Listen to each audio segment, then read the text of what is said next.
Welcome, everybody, to the 89th episode of Sports Goofs. I am Francisco, joined by my good buddy Charles. Andrew cannot be with us, unfortunately, tonight. However, we do have a pinch hitter in some sort of way. We're welcoming John Hartofilis from Gen Z Hoops. John, welcome to the show. Thank you both so much for having me. I'm really excited about this. All right, so everybody, welcome. It's been a week, another week of sports. Things have happened. NFL Divisional Round.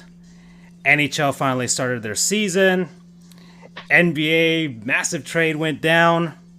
So things are happening. And we're going to comment on them. So I usually start the show, John, on what games did we watch over the last week, because this is sports. We like watching sports, and I'll list off what I saw. I saw the Heat and Pistons game last night. That was a good win for the Heat. I saw the Florida Panthers home opener versus Chicago Blackhawks to start the season. The Panthers won that game. And I saw two NFL games, the Los Angeles Rams versus the Green Bay Packers, because my boy Aaron Rodgers trying to shut up my Charles here. And, of course, the Baltimore Ravens versus the Buffalo Bills. So those are the games that I saw that I was able to sit down and watch. What about you, Charles? What'd you see? Man, why is the NFL playoff so bad? That's the question I want answered. But I watched all sports relevant except for the Rams game, because my great belief that Aaron Rodgers is overrated keeps blowing up in my face. But I think it's because the crescendo is coming. Okay. So I didn't watch that one, but I watched Buffalo and Baltimore in a very snoozer kind of game, which is kind of in the running theme of the NFL playoffs. And then I did watch the Sunday games with the Chiefs and the Browns, which was very interesting to me, because everybody just became a Browns fan over the weekend the minute that Patrick Mahomes had a concussion. And I was like, you guys love crapping on them, so now you did this. And then the Saints-Bucs game, everybody went from being a Drew Brees fan to a Tom Brady fan that night. So that was interesting. And then yesterday I watched Brooklyn and Milwaukee. I want to see how Brooklyn worked with their shiny new toys. And then I was keeping live updates with the Heat game with you know, going on from there. And that's kind of what I watched going into it. And I don't know if I wasted the weekend or I enjoyed the weekend. That's how I look at it over the sports view. All right. How about you, John? Were you able to sit down and watch any games over the last week?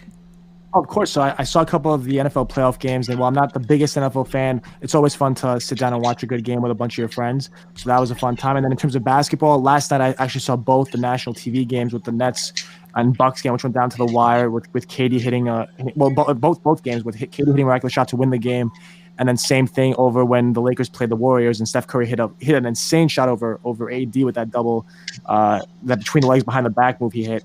So two really great games. They both went down to the wire, where kind of one team was leading for the majority of the game, and then they just kind of made it interesting towards the end.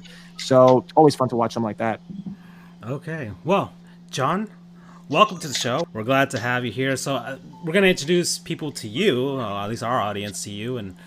And so you have your own podcast, Gen Z Hoops, and you have a lot of other things that you're juggling around, and you already made us feel old. So that's you're in college right now. So you're juggling a lot of those things, but give us an introduction to yourself. Oh, of course. So I'm a junior at Brew College in New York City. I graduated from Xavier High School 3 years ago, two and a half years ago. Actually, I can't date myself that much. But after graduating from Xavier, I started coaching the freshman team there. Absolutely love doing that. That's the one thing that, and I'm blessed to say that's the one thing that COVID took away from me, and the fact that we're not having a season this year. But in the meantime, during the quarantine, I tried to start as many basketball initiatives as possible, because before the pandemic, through a connection at Xavier, I ended up actually visiting the NBA office in Secaucus and was told, quite frankly, this resume is full of stuff that has nothing to do with basketball. This is the NBA. If you want to ever work here, you need to populate this thing with basketball. We need to know that you're a freak, because everyone here is a freak, right? So how are you going to stand out? So basically from March until now, 10 months later, I've been trying to do whatever I can to just, what can I do in the basketball space, right? And a lot of people will say about how difficult it is to really make it in the sports industry.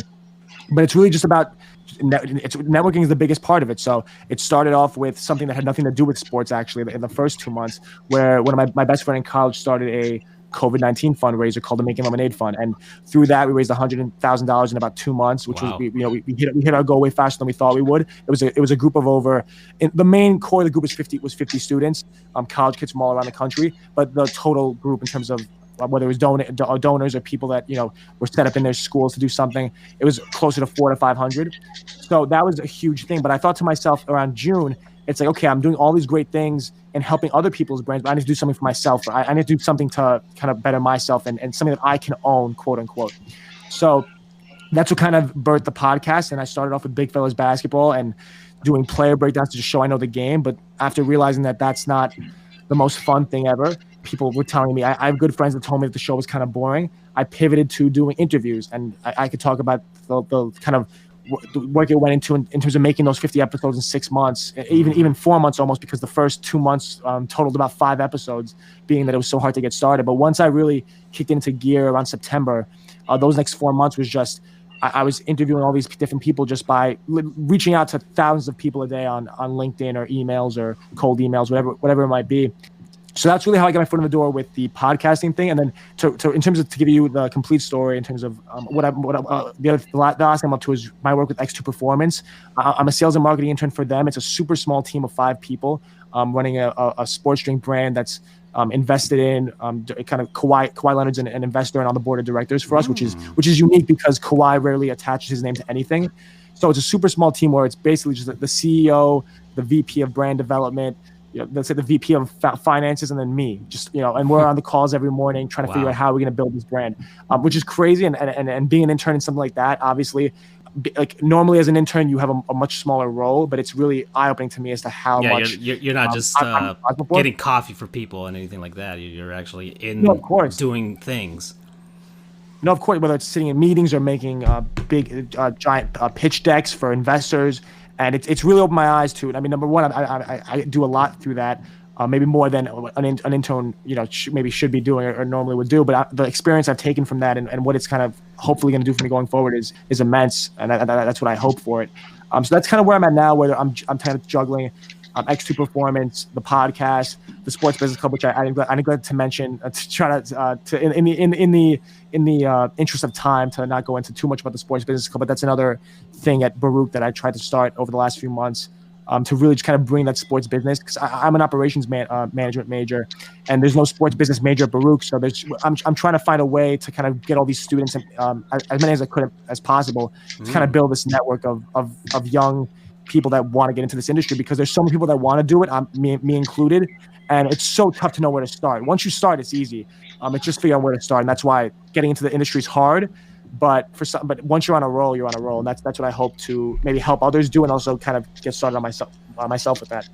Yeah, no, it's amazing how, because you're probably like 10, 12 years younger than I am right now, but it's amazing how just wanting to do something and just doing it and then reaching out to people, and then you'll eventually get somebody to notice and then give you the opportunity, or you make the opportunities for yourself. So like for me, I wasn't even into hockey when I was a kid or anything like that, but I became interested when I was starting out in college, and my sister was dating. He's not my brother-in-law, but he was into hockey and everything like that. And I was like, okay. Then I started latching onto the team, Florida Panthers, and then like I started writing some articles about, because I like to research and check out history, sports history, that type of thing. And eventually the site founder of the SB Nation's Panthers site was like, hey, you write some pretty good things, you get some nice clicks on our website, and hey, why don't you join the staff? I'm like, sure. And then next thing you know, I'm covering games, I'm sitting with the team president talking to me about hockey, and then I'm like, how did I even get here? And it's been long running. I'm still doing it, but it's something that's you just have to do it for yourself, and you never know. You just never know. And now I'm making a podcast with my good buddies, and we're talking to people in the industry, which is amazing. Really, it's amazing right? how Already, it's so cool. it's So amazing cool. how many there's so many sports media people out there that are willing to just come on over, sit down. Doesn't matter how big you are. You know, we're not Dan Levitard. We're not any of those people like that. But they'll give you the time if you're just a good person, and they might have a connection to you.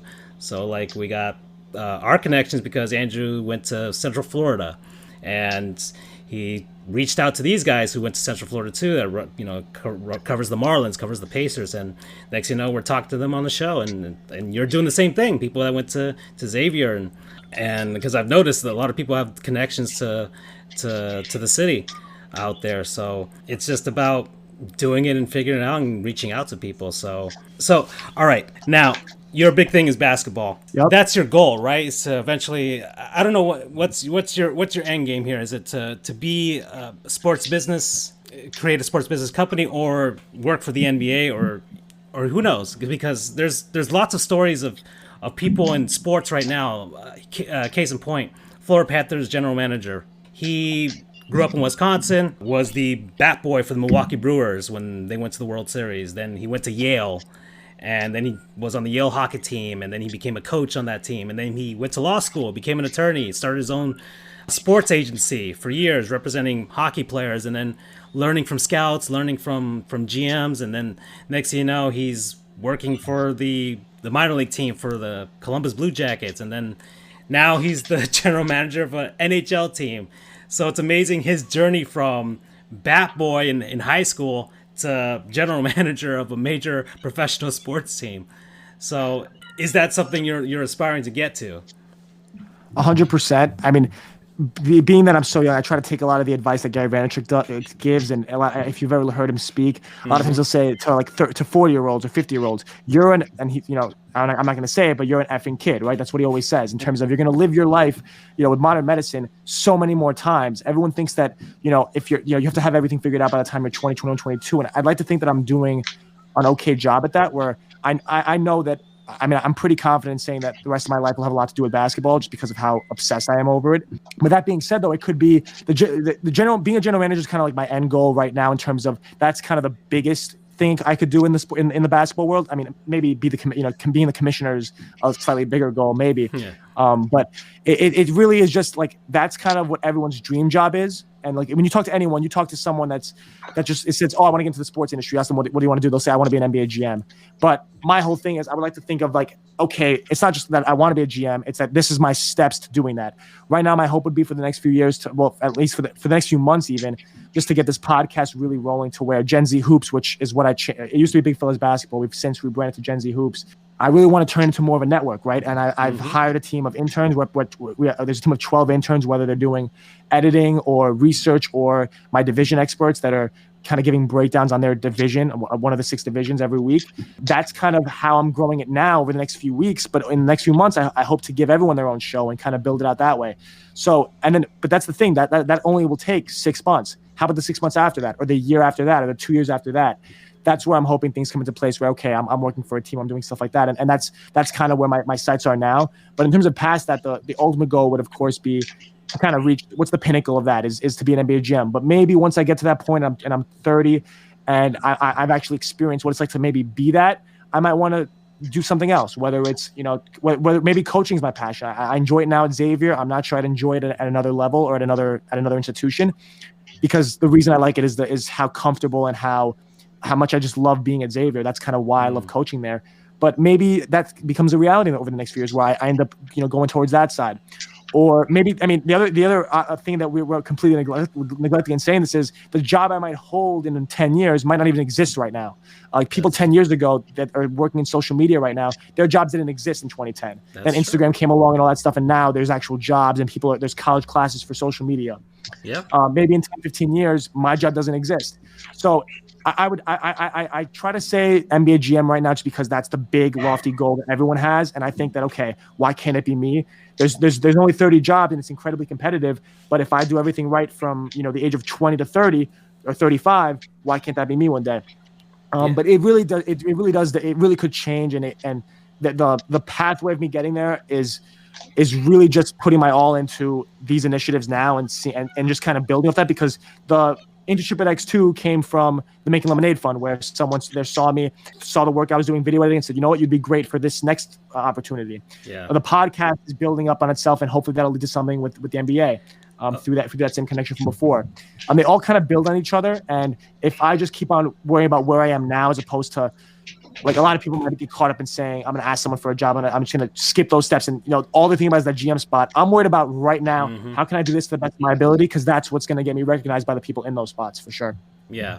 Yeah. It's because it can be daunting to see, okay, NBA GM, and then all the steps that you have to get to become that. It can be daunting, but it's like, okay, if I focus on what I can control now, then I can get there little by little and chip away at it. So let me ask you about your show. So Gen Z Hoops, you said it was originally called Big Fellas Basketball. When did you start? So I started. This was an idea in my head for over 2 years before this. I was a freshman in college, and my best friend in college, Jesse K, who actually started the Making Lemonade Fund as well, he had a show called 20 Under 20s that he since actually changed to the Trendsetters podcast. At 16 years old, he was having on Mark Cuban, Jack Dorsey, Adam Schefter, these huge guests. And the reason he that happened was because he was relentless in the same thing I'm doing now, in cold emailing and reaching out to people. Jack Dorsey, the story with him was he went on Jack Dorsey's Twitter Live in 2016 and spammed him saying, I'm 16 years old, please come on my podcast, 1,000 times. And Jack Dorsey DM'd him on Twitter saying, like, how do we set this up? My friend Jesse took a flight with his mother, because he was 16 at the time, from New York to Seattle, Washington, to meet with Jack Dorsey. Wow. So he would always tell me about and the reason I'm talking about my friend so much is because he would always tell me these stories my freshman year and say, dude, you got to start a show. You're energetic, you're enthusiastic, you're passionate. You have to go into this. And I was always hesitant because it's scary, right? What are people going to think about my show? I'm not going to get Jack Dorsey on the first day, so my show's not going to be as it's not going to be as much as good, right? Those were always things that were in my head, and it prevented me from starting for over a year and a half. The pinnacle of it was we went to go see the Bucs play the Nets through some of the things I do with Super League Athletic Academy, which is another basketball initiative. But we're sitting there in the stands, and all the players are coming out, and all the kids and the parents are going crazy over Chris Middleton, Brooke Lopez, and all of a sudden Mike Budenholzer comes out, and I make the comment to my friend Jesse saying, "Wow, wouldn't it be cool if I went up to him and said, hey coach Budenholzer, I'm a 18-year-old high school basketball coach. I love this play you ran out of the timeout in the second quarter. Maybe I showed him some of my work, and he offered me a job, right? Wouldn't that be cool?" And my friend looked at me dead in the eye and said, "Or you can ask him to come on your podcast." And I was like, wow, it's really like that makes so much. It's not just a show. It's a networking tool. It's basically a walking resume or a walking business card on yourself to say, hey, look, I recorded all these episodes. So even then, though, even after that moment, it took me a few months to get started, where I needed a global pandemic to smack me in the face and say, hey, look, you have all this free time. You better do something with it. I think we all did that, really. A lot of people took different initiatives during the pandemic as far as what they wanted to do and podcasts. A lot of people started podcasts, and we're doing the same thing. Of course, I'm not doing this for any sort of. We do this for fun. This is our way of unwinding from our careers. We're attorneys, and so we use this as a form of something, get away from our normal day-to-day type of stuff. But I also like the grind of doing this. I mean, I've been doing this since I was in high school too. I love creating media and things like that. So it's just a matter of doing it and putting on the show. But it's really interesting starting up these podcasts and reading about data, reading about burning out, reading about people who can't even go past the 7th episode. And 100%. you've done 50, we've done 89. And, regardless of, look, it's a grind. It is a grind. You have to grind. There's no other way. There's not going to be some magical fairy unless you have the connection of all connections to start your first show. And it's like, oh yeah, I got Mark Cuban, or I got LeBron James on my first episode, and you got 100,000 people listening to you on day one. That's not going to happen for most everybody.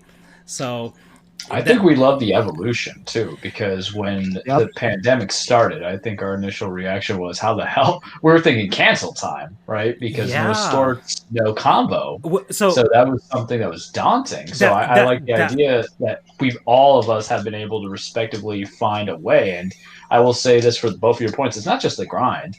I love how it's kind of caused us to think outside the box. And Francisco has kind of been our are a key guy in finding different avenues of media. He got us a website now. I wrote a blog, man. I'm 31 years old. I don't like to write anything that's not legal, but I hate writing legal. But it's the idea to initiate that creativity and think about, can I get this guest? Can I get that guest? It's such a great feeling because even though you have 50 is huge, and after 50 you can still think about how to get to 60 and 70, and you'll be thinking of these new ways. It's a great tribute to kind of get to that point and still be fresh in the midst of, you got to think of what you've been able to cover, especially if you're a big sports fan. For basketball, you had a bubble season, and now you have the rebirth of a new season that might lead to another bubble season. So there's going to be these ideas warping to your brain, and then when you get more people on there, you might get the liaison, the political, the representative, the publicist, whoever, maybe your connection's working with Kawhi's brand too. What does that land you to? You got to put that name out there, man. It was like, it reminds me a lot when I was cold calling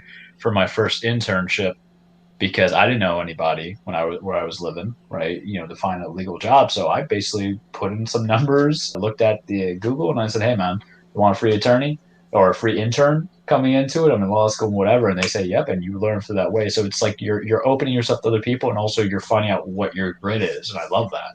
Yeah. So John, when was your exact first episode? When did you first publish that? Yep. So my goal was, once the Make Lemonade Fund stopped in May, my thought process was, I'm going to start this podcast. The hard deadline I put on myself was June 20th, because I turned 20 on June 21st. Last year. So my thing was, of 2020, yes. Okay. All so right. My whole thing was, I'm going to, no matter what, if the first episode sucks, I'm posting an episode on June 20th. That's my goal, because I went through Fiverr to get all my logos and stuff. I was making sure my intro was good and all that, and I was researched. But I said, if I keep on pushing this, there's no way this is ever going to happen. So this is the hard deadline. And what do you know? Like the last 3-4 days, I was like, I really need to get this thing to happen. And that's where I really started moving, right? Where I was actually really going as hard as I could to get everything set up for that launch date. I launched with 3 episodes the first day.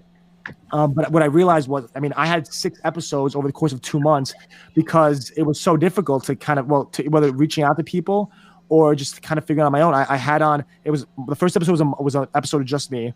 Second one, I had my best friend Jesse on, obviously, right? He came on. And then the next one was another one of my friends that had a podcast.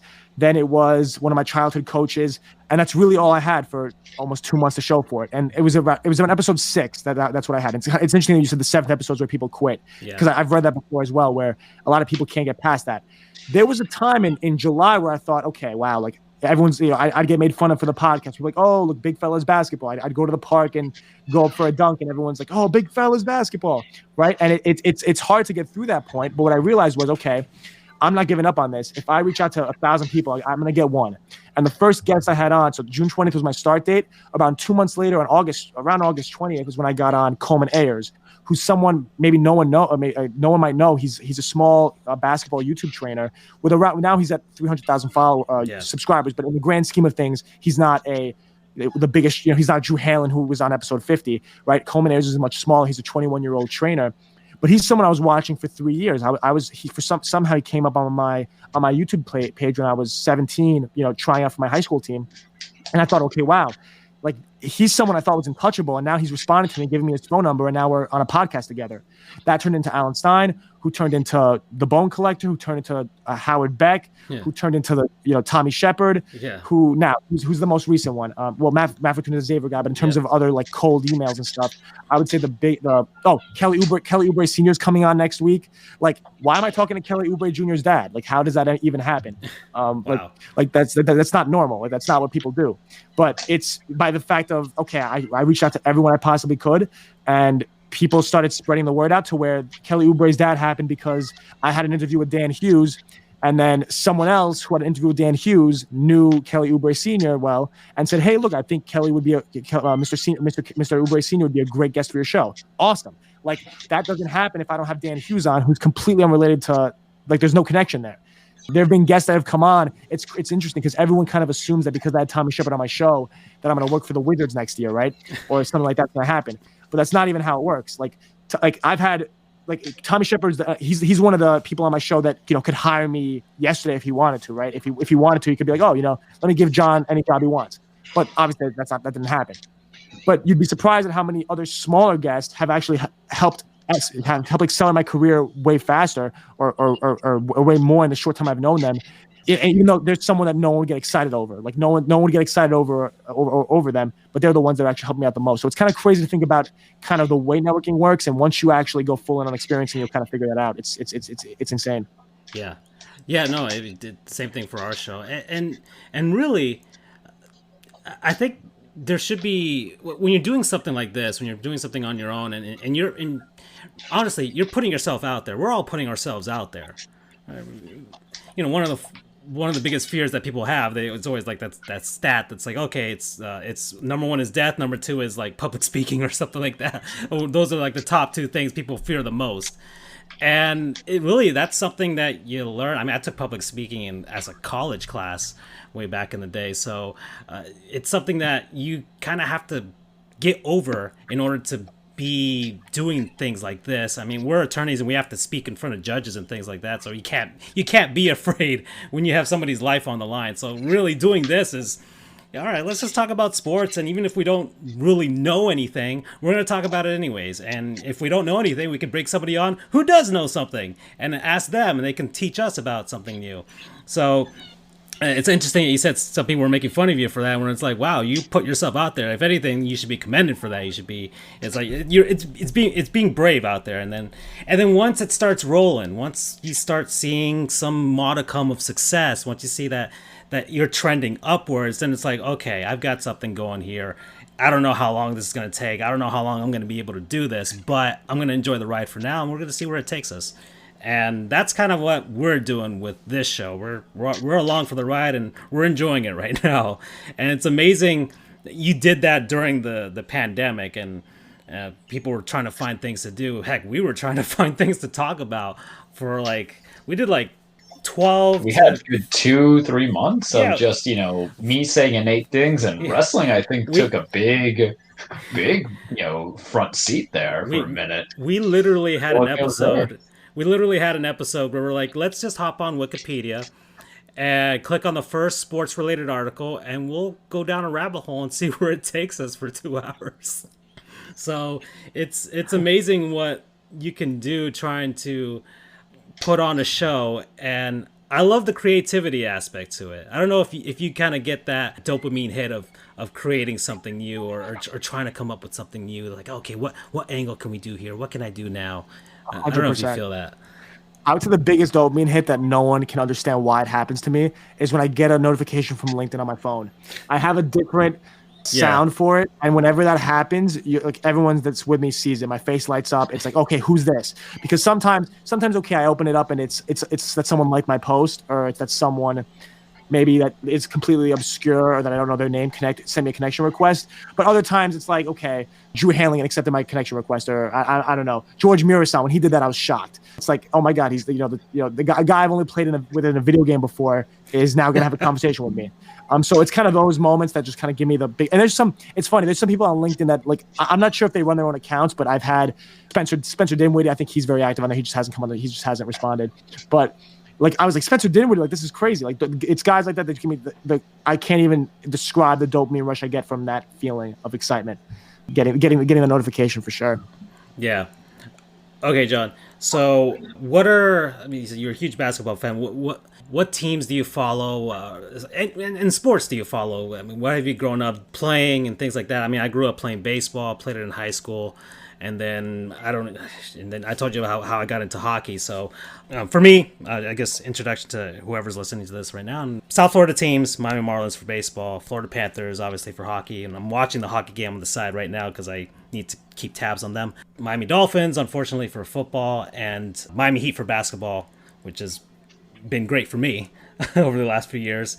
And then I went to college, Florida State, got a master's at Florida Atlantic and then FIU. But Florida State's my main college team with regards to anything, really. If they're doing great in football, basketball, or baseball, whatever, I'm for them. And then Charles, how about you? How did you? I mean, just kind of taken from the top, New York Yankees fan, Tennessee Titans fan, which was always a fun story. Long story short, I didn't get to football until much later in life, but I always kind of like that grit that Steve McNair and Eddie George was kind of bringing into it. Of course, we have Javon Curse, the freak, bringing into it. So, I was around, I would say, 1996, 1997, but, not the diehard. And I live closer to the Tampa area, so the Buccaneers is kind of like a weird secondary team, but it's not a team I would advocate because Jameis and because Tom. There was like those are like the hey, we're the cool guys that run somebody over. Like I don't want to be part of that team. It's okay.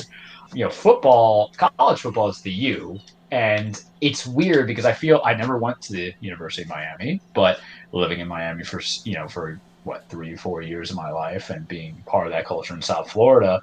Prior to that, I kind of gravitate towards it because I went to FAU for my bachelor's, and the big names we have is Alfred Morris and now Devin Singletary, but at that time go actively there. Andrew, who hopefully you get to speak to one day, John, is a diehard UCF fan, lives and breathes it, probably knows everybody in their name. And then of course basketball, it's the Miami Heat. Really, it's just we've been enjoying it, even though we don't talk about the finals, but it had happened. We'll accept it one day. That's kind of like my story. In hockey, I mean, it's weird. It's like I enjoy the sport, but because it's not on my TV so much, I can't follow into it. And then some other side stuff. I love wrestling. Guys can tell you that, ridiculous. I know it's fake. It's beautiful. It's scripted. I do like me some boxing, but right now it's kind of like the downturn boxing because the pandemic, but also promoters mess up everything. And then I'm trying for like a new program. I'm trying to get back into other combat sports like UFC, but God, I really don't like what Dana White does half the time. So that's just more on my end of what I do and what I like. Yeah. How about you, John? Oh, for sure. So growing up in New York, I mean, even though I've never seen a competitive Knicks team other than 2013, it's sad. I know. It's funny. People ask me like, oh, like, you're a Knicks fan. You remember the 90s? I'm like, well, I wasn't. It's amazing how much James Dolan owns both the New York Knicks and the New York Rangers, and they're such polar opposites as far as how their organizations are run. He doesn't touch the Rangers. Like, I honestly think he doesn't care about them. He just has them because they're a moneymaker at MSG. And they do all right. They do fine. They're okay. But oh man, with the Knicks, it is just a completely different story. Yep, oh my God, it's bad. And then the one bright spot I had in my childhood was Porzingis, and then that was taken away from me as well. And I was at the game when it happened because of my affinity for Giannis, and of course the injury was where Porzingis dunked on Giannis and then got hurt. I could talk about that, and I might start crying if I do, so I'm gonna stop right there. But in terms of my fandom, I mean, really, it's Knicks and Nets. I'm not gonna hate the Nets. Also going to a bunch of their games, being they're nearby, that they have a competitive team, they're a fun arena, fun atmosphere. I do like both teams. I would take the Knicks over them just because of the history there and being from Queens and all that and all that, and of course my upbringing. But in terms of like the NBA today and who I follow the most, it has to be the Milwaukee Bucks because of Giannis, but it has nothing to do with Milwaukee. I owe nothing to the city. If he leaves, I leave.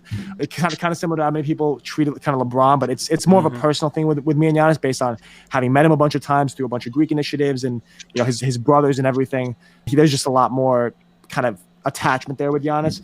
But that's kind of who I follow on the basketball side of things, and just kind of outside of that, I mean, I try to follow. It's weird because as much as I've always loved the NBA, it's impossible to watch all 30 games. So I feel like, I mean, now hopefully I become a much more knowledgeable fan because I'm, working with all these the division experts I mentioned earlier, and they're kind of I'm learning so much by actually following every single team every single week. So hopefully I'll be able to follow. Like hopefully in the next few weeks I'll be able to say that I follow more teams than just those three. But those are kind of my main ones now. Yeah, it's amazing because we've had some college football writers on our show. It's amazing how much a lot of them too when you think about it. Yeah, but it's amazing how much, because they're specialized in covering college football for SiriusXM or what have you, but how much they consume of those sports and how it's amazing. Like I cover hockey, but it's the Florida Panthers, and I have peripheral knowledge of every other team out there, their major players and things like that, and I'm of course watching what goes down with trade and things like that. But people who are sports media insiders in the industry, they consume so much sports, and I mean, shameless plug to Andrew, because our own Andrew is on the national championship game as a credential writer for Yeah, for Reddit. Yeah. For Reddit, and he really fits that mold for diehard for the sport. To Yeah. me, of that expertise. I'm just saying that people who dedicate themselves to a certain sport, and you listen to them all the time. I'm sure you know the same thing, John, and they watch a lot. So it's not just I just know about my certain team. It's if you're willing to sit down and watch the Detroit Pistons versus the New York Knicks, and you can get something out of that, then you are dedicated to your craft. And John, I know you coach, or you said you coach at Xavier. You played as well, I'm assuming. What was it that you played? At Xavier, it's interesting. Everyone kind of thinks, based on like where I am now, that I played 4 years in high school, I was really, really good.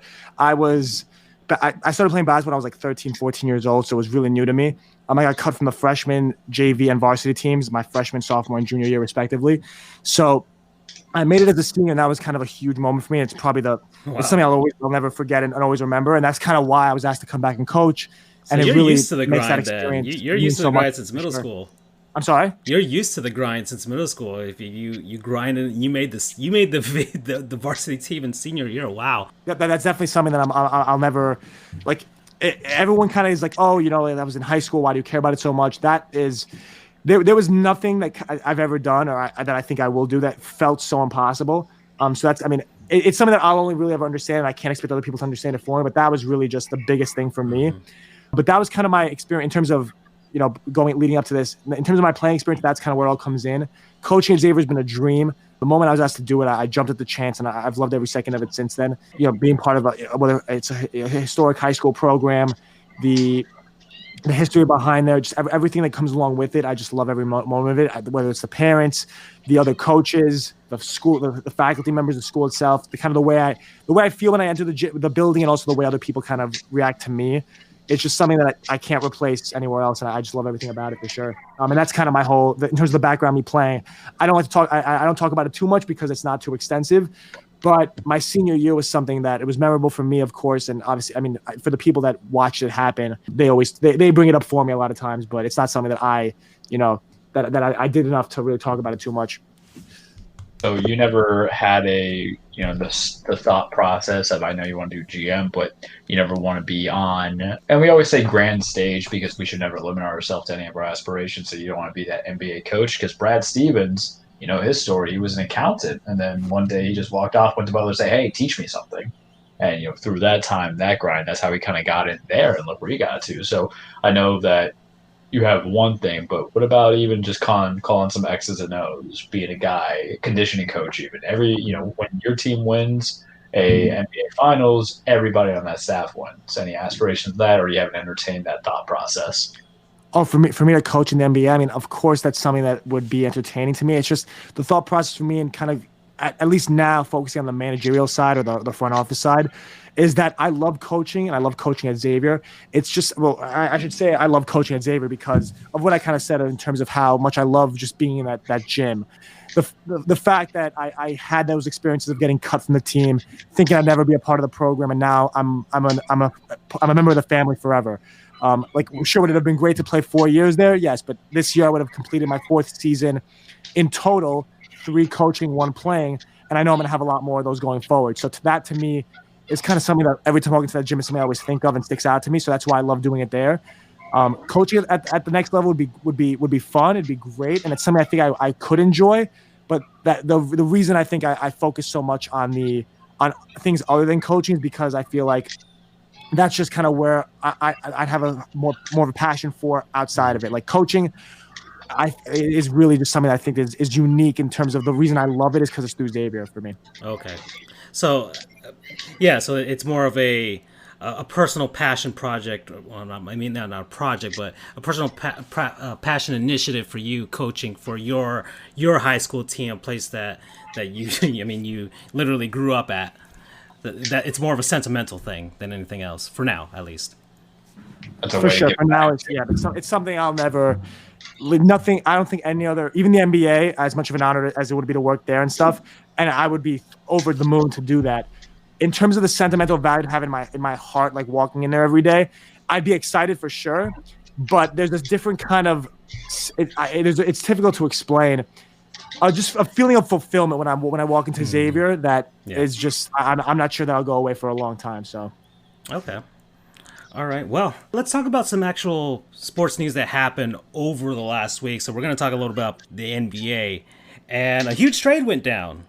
So huge is an understatement. Yeah. So we're down here in Miami, and of course, every single Miami Heat fan thinks every single major player in the NBA is gonna be playing for our team because of the culture and things like that. And everybody's already photoshopped Miami Heat jerseys on Giannis and Anthony Davis and Bradley Beal and James Harden.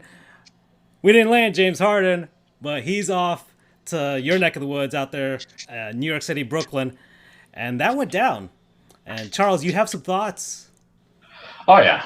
Well, Harden wouldn't fit because this is not a me culture; it's a we culture in Miami. All right, I'm saying out there. Yeah. I think I texted you when that trade went down. I thought Brooklyn wanted to win because I'm that person that the cut of the cloth that you're getting out of James Harden. We know he's excellent. We know he's a perennial scoring champion, a perennial MVP candidate, but he's not even the best player on that Nets team right now. It's going to be KD's show for a while. And you look at kind of what they gave up on, it's not a lot what they gave a few. Karis LeVert's gone. Jared Allen's gone, right? Yeah. They put away some first-round picks. They have money to spend. But I've seen James Harden play live. And I think, John, if you can agree this with me and Francisco as well, there's a difference between seeing that player live and seeing that player in person. Don't get me wrong. James Harden was like, I'm going to Miami. I'm going to be a hypocrite. Like, hell yeah. But it's the same thing with Jim. 2 years ago, I'm like, we don't want that. And I'm like, I totally want it. But this is going to be the guy who's going to put up 30 points throughout the season. He's going to be in the top 3 conversation to MVP, top 3 in scoring. And then he's going to go 5 of 20 in a playoff game. Then he's going to go cold in the fourth quarter when you really need that shot. And he's going to bring that dribbling. In fact, I watched yesterday's game with Brooklyn. Start to finish, man. And he wasn't dribbling as too crazy. He was able to drop like 30 points. I think he went, or 26 points. I didn't look at the stats fully. I don't remember it fully. But I remember I was like, okay, he's looking good there. But you have his personality coming in. You got Steve Nash, who's a rookie head coach, coming into it. You got KD, who has to kind of say all eyes on me because, hey, it's been a bit. I've been out of it. And I just don't know if that's going to gel for the remaining 3 years. Maybe because I believe that's the remainder of his contract. Do I think Brooklyn really lost by giving up Karis LeVert and then Jared Allen? Not necessarily. You need somebody to back up DeAndre Jordan. So losing that depth kind of hurts. Karis LeVert, unfortunately, has a mass on his kidney, so he's going to be out for a while. Mm-hmm. I think some of the other teams kind of won out. But I'm not too crazy about the Harden trade because after 9 years of being in the league, 10 years of being in the league, you know what you're getting. You're getting excellent shooter, defensive, okay, raises some flags, kind of ups the level on assists and rebounds, assuming that they kind of spread the ball around. But is this something we're really missing out on? And I say with all hypocrisy because we didn't get it. We didn't get him out of it. But I don't think it's going to be the propelling that a lot of teams think it's going to be, or a lot of fans think it's going to be for them in the East. Granted, though, they play in the East. Maybe it's an easier schedule. And, there's Durant there who might be able to kind of gel in a little bit better. I don't know how that team's going to look. Kyrie's around because now you're really going to have questions. Who's going to get that last shot? Who's going to be, officiate offense? Who's going to be that guy? Because handling the ball is, unless Nash is smart, he says, egos aside, let's do it how we got to OKC to the finals years ago. I mean, Kevin Durant said that James Harden looked more natural handling the ball, being the guy. Than Kyrie, yeah. Yeah, that's a floor general like that. But yeah. Kyrie, great human being, kind of a pain in the ass as a player. And you saw how he kind of created that fracture and that schism in Cleveland and in Boston. Who's to say it's not going to happen in Brooklyn? So it's even one of those trades that even getting a guy who might be better in production for your team might cause other issues with the other guys there. Because if you put a whole bunch of prima donnas, and not to say that KD's a prima donna, but he's got those burner accounts on Twitter. We know Kyrie's position. We know Harden just basically kind of wore a fat suit to get traded out from Houston. Was that else, right? They don't have a Spo over there, Francisco. They don't have a Tom Thibodeau. Because I can tell you, TT over there for the Knicks can calm that out. Unfortunately, he just has RJ Barrett. Even though Randall's on there now, he's doing pretty good. But that's just what my thoughts are on Brooklyn getting Harden. It's kind of like my long rant of pent up frustration that I have to watch KZ Okpala try to shoot and Kendrick Nunn try to shoot, and I look at Brooklyn. Hey, Nunn had a pretty good game last night. All right, come on now. They did, but I feel like is it Ted from Scrubs? Is like, why do they deserve to be happy? In my spite and pettiness. What says you, John? What do you feel about it? Yeah. For sure. So I would think maybe a slight. I'm still biased in a different way, maybe. So a different biased perspective in terms of not a bitter fan, but maybe an overhyped fan, being from the area. But I mean, it kind of similar to what you said. I mean, it was funny when you said about how it's different when you see a player live. I think I told you guys this before we went on air. I was only 15 when it happened, but I have guarded James Harden before one-on-one. It did not end well for me, but that story is a good one for sure. And I could talk about my father became best friends with Mrs. Harden that night. He came over. We were playing 5-on-5. He jumped into the game. She was watching. My dad went over and said, "Oh, your son's such a great guy," and they just hit it off. And then she found out I was from New York and had them print out a longest distance camper for him. Really sweet lady. So I would hope maybe she's at a game in Brooklyn over the next few months, and maybe, well, not obviously now with no fans, but maybe she'll recognize my dad and I. Who knows? That's always just a little fun aside. But in terms of what I actually think about the trade, I think it's great for both sides. I mean, Houston got a lot out of it for a player that obviously, as great as James Harden is, as James Harden obviously is, he was so disgruntled where if he had, if he having 2 years on his contract gave them a little bit more power, but they still weren't in the best position available to get the picks that they got out of it too, and a couple really solid pieces now to keep them at least a little bit competitive for the near future. That's what I'm saying. Those are some great pieces. Definitely some great pieces getting guys like Oladipo and stuff, and of course a treasure trove of picks. Now, will those picks be great? Will the 2023 picks be really good? Probably not, because the Nets are going to be, fighting for. Those will probably be lower first round picks, but those 2027 picks, if Harden and KD, if this thing doesn't, it could really work out. If that's another one thing I want to make sure that I'm kind of the mindset of winning one championship is a huge deal. I've had people tell me that if they don't win at least, if they only win 2, they've failed, which I think is ridiculous. If you win one championship in the NBA, it's a huge deal, especially from a player's perspective. We expect more out of KD, but from a manager's perspective, if Sean Marks they win the championship, Sean Marks did his job. Yeah, just historically, the NBA has had so few of those teams win an actual title, just one itself. I mean, look at the Dallas Mavericks with the Dirk Nowitzki era. They won one. They won just one. Barely at the tail end. Yeah, exactly. And it was just the Miami Heat just. Everybody choking in that series, but it just won. They just won one. The Raptors just won, and look, regardless of how they got there, with how many injuries the Warriors had, they still got the one, and that's something. That is huge. Trade, the background for that trade was everything with the Kawhi and DeMar DeRozan trade. Mm-hmm. If that trade. Kawhi misses that shot, right? The four bounces on the rim. We're talking very differently about Masai Ujiri. Right. Is Masai Ujiri a smarter basketball mind if that ball goes in and out? No, but that changes our perception of him. If that shot goes out, okay, wow, the Kawhi trade was a total disaster. How could you trade a player like DeMar DeRozan who wanted to sign long term in Toronto for a guy that left after 1 year, but they end up winning it? And now Masai Ujiri is a genius, and it's that risk actually paid off. So it's crazy how things like that could work out, but that's kind of the business that we're in terms of how it's very results driven and how things can be completely out of someone's control. Giannis, for example, right? They lost that game 3 in Toronto in double overtime. A random player on the Bucs, Eric Bledsoe, makes another free throw. Whoever it is makes one more free throw on 2 different occasions, and they win that game, go up 3-0. And I'd like to think up 3-0, they'd hopefully close them out they'd close out Toronto. The way Toronto played, you could make the argument they'd still win 4 in a row. But going up 3-0 is a whole different beast. So maybe the Bucs end up winning that series. Then they go up against the depleted Warriors team. Maybe the Bucs win that series too. Now we're talking about Giannis being the best player in the world, when, as opposed to that, because some guys missed some free throws, we're talking about him being a playoff choker. It's crazy how that narrative can change off of something that has nothing to do with them, which is something I think about a lot, because it's crazy how that works.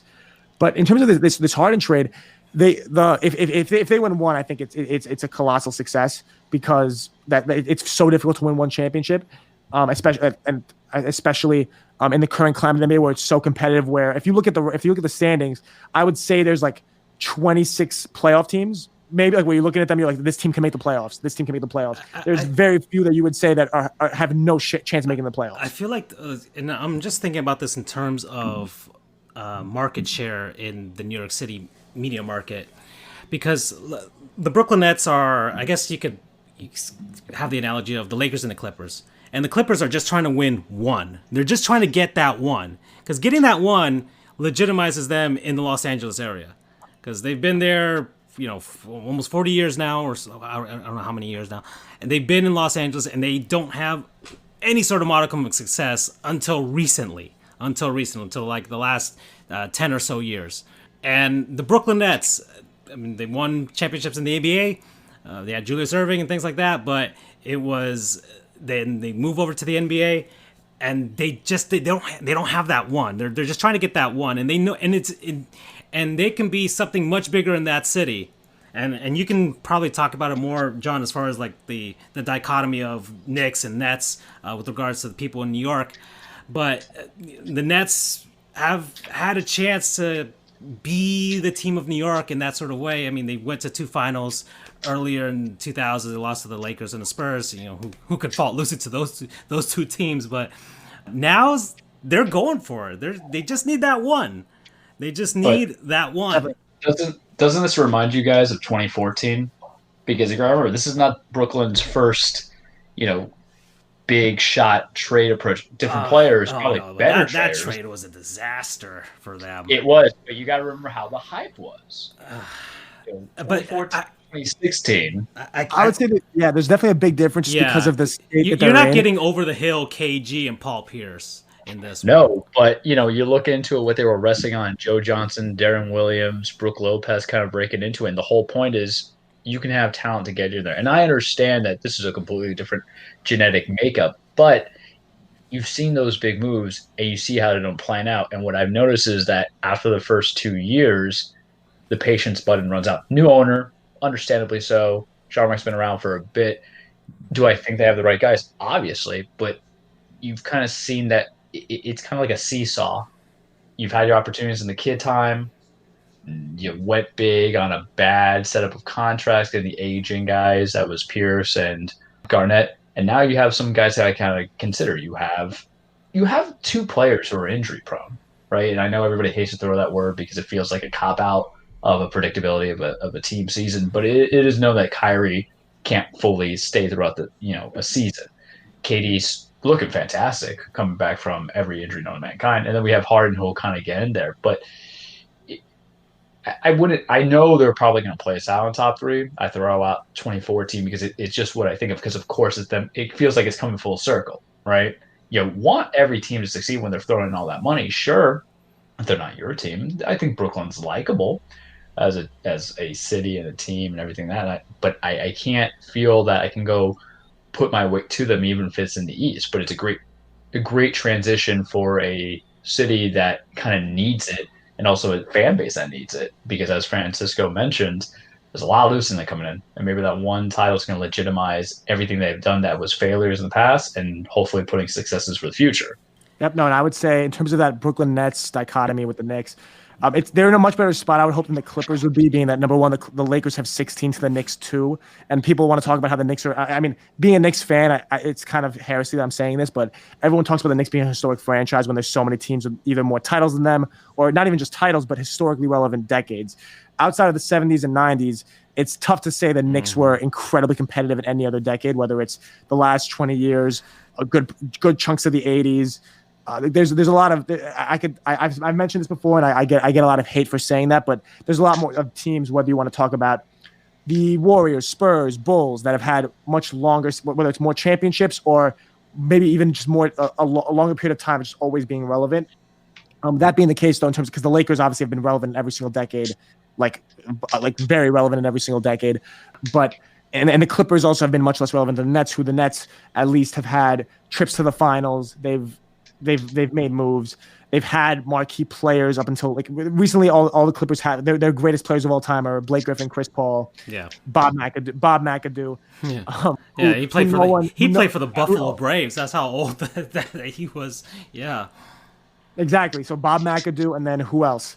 Elton Brand, maybe. Oof, yeah. It's really difficult. The Clippers are, compared to the Nets, who at least, okay, even though it's the NBA days, they could say they have Julius Erving. You could talk about Drazen Petrovic. You could talk about Jason Kidd, of course, one of the best passers of all time. Like Vince Carter. The Nets do have a little bit more than the Clippers, and the Knicks have a whole lot less than the Lakers. But that's still you are right in saying that they win that one championship, and it changes things a lot, because I would say it's already close to the Knicks and the Nets in terms of there's a lot of people in the New York area that are Nets fans just because of the way the Knicks have been. It's not just so much that they're losing games, it's kind of how they're losing. The Knicks are losing in a way that's making you feel like they're never going to stop losing because their process is a losing process. And there's always a PR nightmare behind that too at some point for the Knicks. Yeah. No, so that and the Nets have all this pot. I mean, going to a Knicks game is an experience unlike any other. It's not just because of Madison Square Garden. It's kind of the environment of the bright lights. Being in New York City is a lot different than being on Atlantic Avenue in Brooklyn. That being said, though, when you're at a Nets game, there's a lot more. There's a much younger, much more energetic vibe to whether it's the music being played. They do have some things trending in their favor, and the biggest part of that is having a very competitive team, and stars that are very cool. Like it's not like they have. I mean, they don't have stars that are quiet. They don't have as much as I love these guys.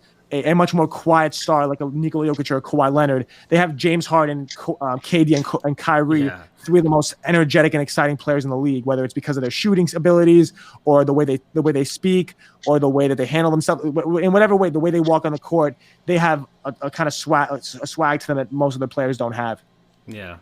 So that's kind of what the Brooklyn's holding on in terms of that Brooklyn pride, all that stuff. If they win, if this trade works out, and in terms of the actual dichotomy, the way the trade works out, if we're going to talk about both maybe the fit in terms of what James Harden does for their spacing, I'm not sure how Kyrie will look when he goes into them. I can't speak on that. Of course, I'm not an NBA level coach or anything like that. But what he's doing now, when you're seeing the outbursts the KD's have the last two games, he's been playing well all season, but his most efficient scoring games and his outbursts have come in those last two, unsurprisingly, because by having James Harden on the court, he's just in terms of the gravity that he has on defenses, it's opening things up for KD. And someone that's already such an effortless scorer, it's getting even easier for him. Same thing with guys like Joe Harris, and hopefully having those three stud players that can also space the floor will make things easier for the other guys as well. So it'll be very interesting to see how it plays out. I think it's great for them. Can they compete with the Lakers, who have 1 through 8, 9 are the deepest team in the league, and have one of the two of the best players in the league? It's tough. I'm not sure if they can. So maybe that's what stops them from winning a championship. But if that's what it is, I still think they'll be very, very competitive and a lot of fun to watch, and will definitely change the narrative around basketball here in New York. Okay. All right. We're coming up on the halfway point of the show. We're about an hour in. So, John, I guess you said you're going to give us like an hour or so, but close you out. Outro here. John Hartofilis, everybody. Thank you for coming on to the show, by the way. It's been quite a pleasure. Oh, it's been a blast. Yeah, it's been a really fun conversation, actually. And give us, where can we catch you? Everything you got, Twitter, everything, Gen Z Hoops, obviously. But what else? What else can we catch you on? Oh, of course. So for any of the ladies listening to this podcast, you can follow me on Instagram and DM me at j.hart21. So that's for everyone there. For everyone interested in the sports side of things, you can follow me at Gen Z Hoops. Both on I'm obviously very active on Instagram. Twitter, I don't post a lot, but I'm active there. LinkedIn's my biggest thing if you want to connect with me, and whether it's from a business perspective or from anything like that. LinkedIn is where I'm most active and probably most I post the most, and I'm most transparent on LinkedIn. But really, I mean, if for anyone that would like to get in touch with me, like my DMs, I answer absolutely everything on Instagram, LinkedIn, the YouTube channel, obviously for Gen Z Hoops is where all the video content goes up. Really like on every platform, Apple Podcasts, Spotify. I'm on distribution platforms in India and Japan just to have it for SEO purposes. So you can really find the podcast anywhere and connect with me on really anything. So would love to chat with all of you, and thank you both so much for having me on. All right, John. Thank you. Thanks, John. We appreciate you. Charles, we're at the halfway point. So you know what that means, right? I'm still gonna say Brooklyn sucks, by the way. Still gonna call it. My pettiness is real. Oh boy. Is it the halfway part? Yeah, it is the halfway point. We all know what that means. It is time for word from our non-sponsors. People, places, things, concepts, what have you, that we have been enjoying over the last week, we're only going to have 2, I guess, this week because Andrew is not with us today. But I guess actually, Charles, you start because I had something in my head and I lost it. And I'm gonna give 2 as an honorary for Andrew in that sense because we got to keep it at 3 always coming into it. Side non-sponsor John Hartofilis coming in with us. Today I think that's something Andrew would say, and I'll keep that going. Good, interesting concept. I like people who talk basketball who actually know the analytics as opposed to being like, oh hey, just shoot the ball. But I gotta tell you, Francisco, the reason why I had to go with 2 is because life is about comfort, and we'll go with something that's very near and dear to my heart, right? So I had my wisdom teeth taken out not too long ago. As you guys know, I feel like you should preference that every show. And I have not been able to have the delicacies of what I want to eat in life. And it's just like super depressing when I can't do it because all I've been having has been like soup. A couple other stuff I tried with solids a little bit too early, and I should. It was very sad boy time for sure. But today, man, I'm like, all right, I'm losing some weight. Gotta pack on some pounds. So the other day, I feel like I should do like 5 foods, but I'm gonna keep it to this one today because one had a payoff. Yesterday, I had both barbecue and Chinese food. Some lo mein, some crispy, good, tasty, not too crispy, but crispy enough. General Tao. I had some thin sliced pork. It was great. But today I was like, all right, man, we're gonna have those leftovers. But what are we having for breakfast? And I think I've done them before. But when you're good, you're great. You're always gonna get recommended. The one thing they're like, oh hey, you should get some ice cream. I'm like, I don't want an ice cream though. I like ice cream, but I don't pick out an ice cream. I got to pack on probably about 3 to 5 pounds, man. I went after I came back from court today at 11:12 a.m. I remember the time, and I got me 12 of the most beautiful donuts of my life from Jupiter's Donuts. I love them so much. I got myself 3 Bavarian. Where is this at? Where is this at? What's the place called? Donuts. Jupiter like the planet because it's big as hell, and them donuts are pretty big too. And I got me a baker's dozen. The fam can have some as well, but I'm gonna eat most of that. We got 3 Boston creams, 3 raspberries. We got 3 glaze, 3 strawberry with sprinkles. I can't do the sprinkles yet. They'll get in the pocket lining. I had 2 of them already today. After we're done with the show, I'm thinking about it now. I'm going to eat the remaining leftover Chinese food and still eat a damn donut because I got to pack on some of that weight. Oh my God. They have some specialties, and they're just so good. They also make an excellent maple bacon bar. What is I've had this? this bigger one. What is that sandwich with the donuts and the bacon and the eggs? I don't even know. That's new to me. I didn't even see it, but I want that. God. I need that. I've had the regular breakfast. It's pretty good. But now that they make that, I got to get into it. I can't have the bacon yet. But when I can't have the bacon, I'm going to get this. Because, guys, I will bring this into the office.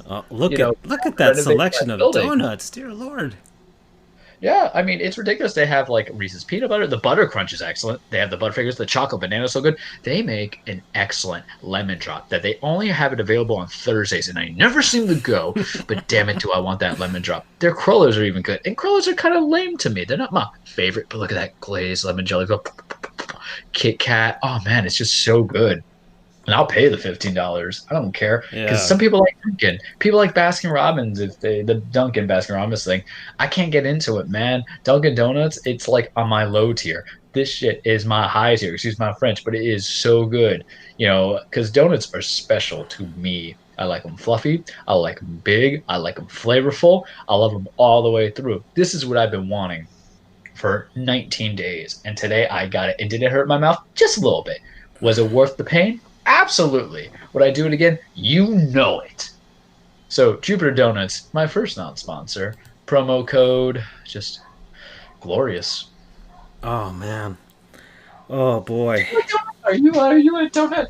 Are you part of the donut family? Or are you a heathen?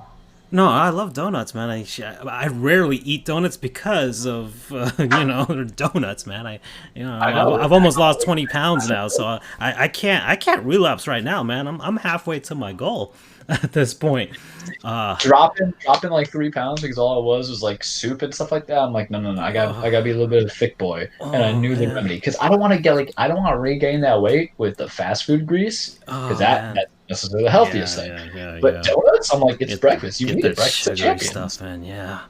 Oh boy. Yeah, every time because every once in a while I get like a stomach virus or whatever. We all get stomach viruses every once in a while. We're just spewing things out from every orifice, but you lose about a few pounds when you get one of those, and it's always nice to regain that back.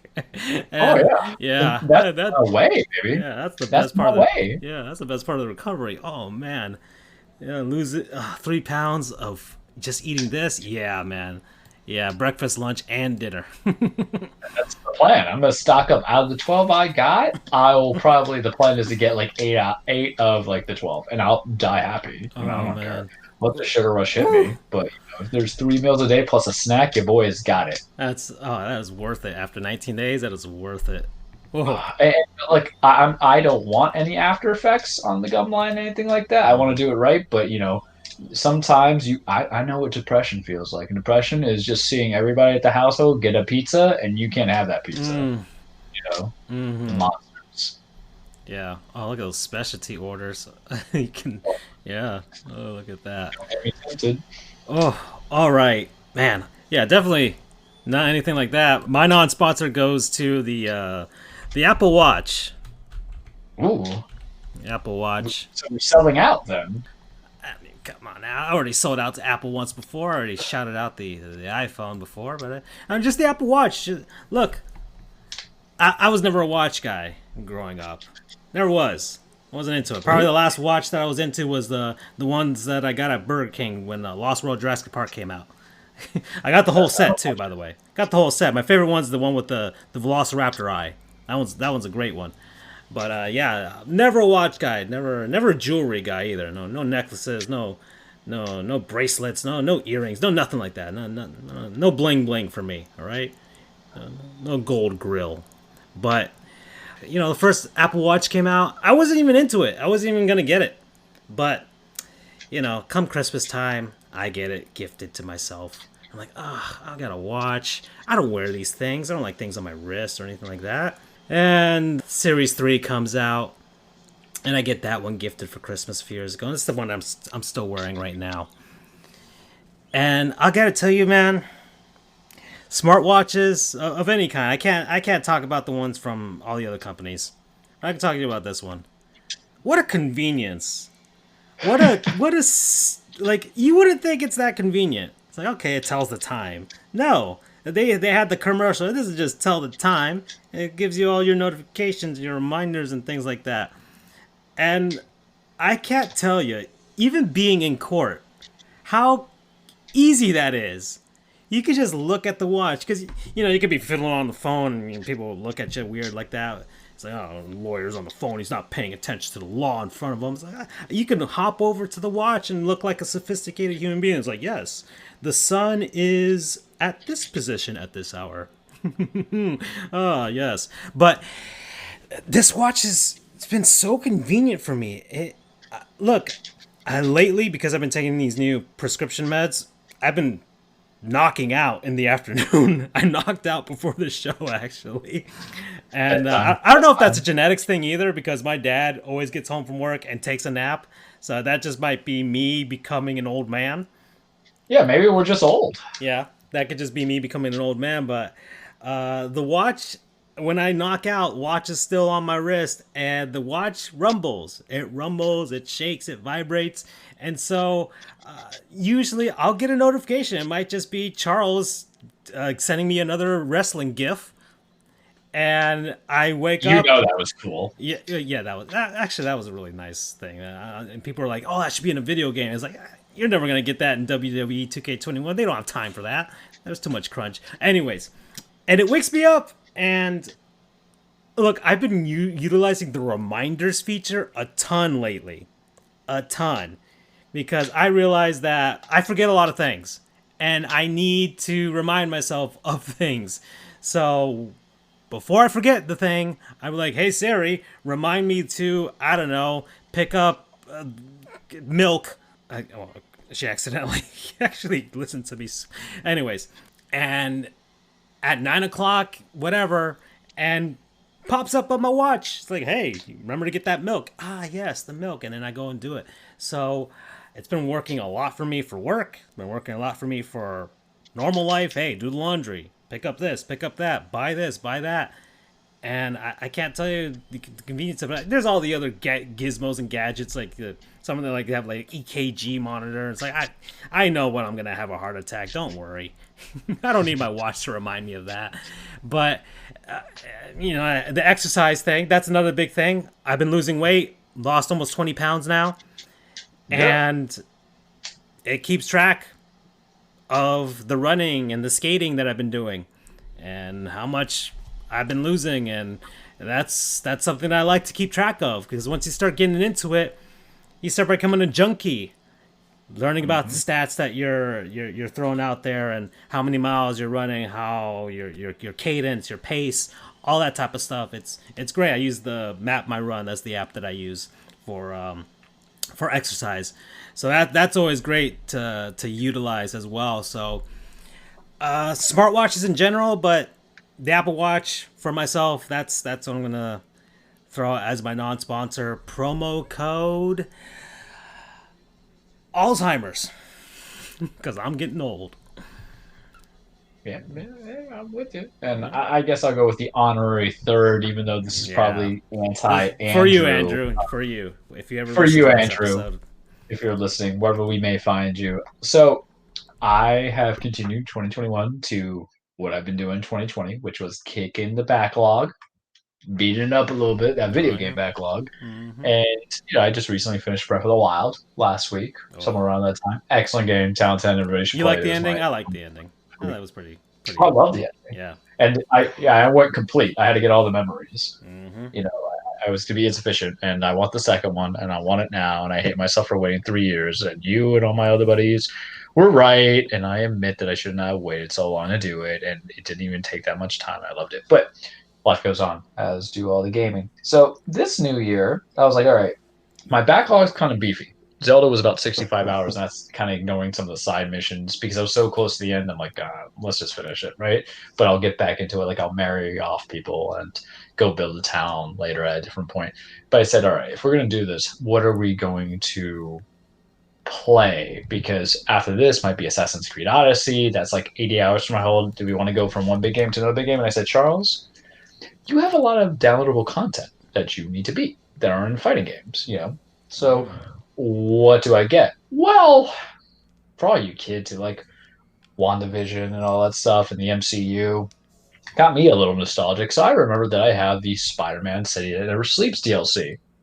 I picked it up like 8 months ago, and I forgot about it because I also picked up like the Control DLC and all this other DLC because I'm pretty judicious when I buy DLC. I don't like it being a tack on with a bad story or anything like that. So I will either wait till it goes on sale and hope I play it because I've had Fallout 4's DLC the entire season pass. Haven't touched a lick of it. But Fallout 4 is a different story that I probably need more time to talk about why it's not as good or great as everybody says it is, but it's addictive. Two different mindsets.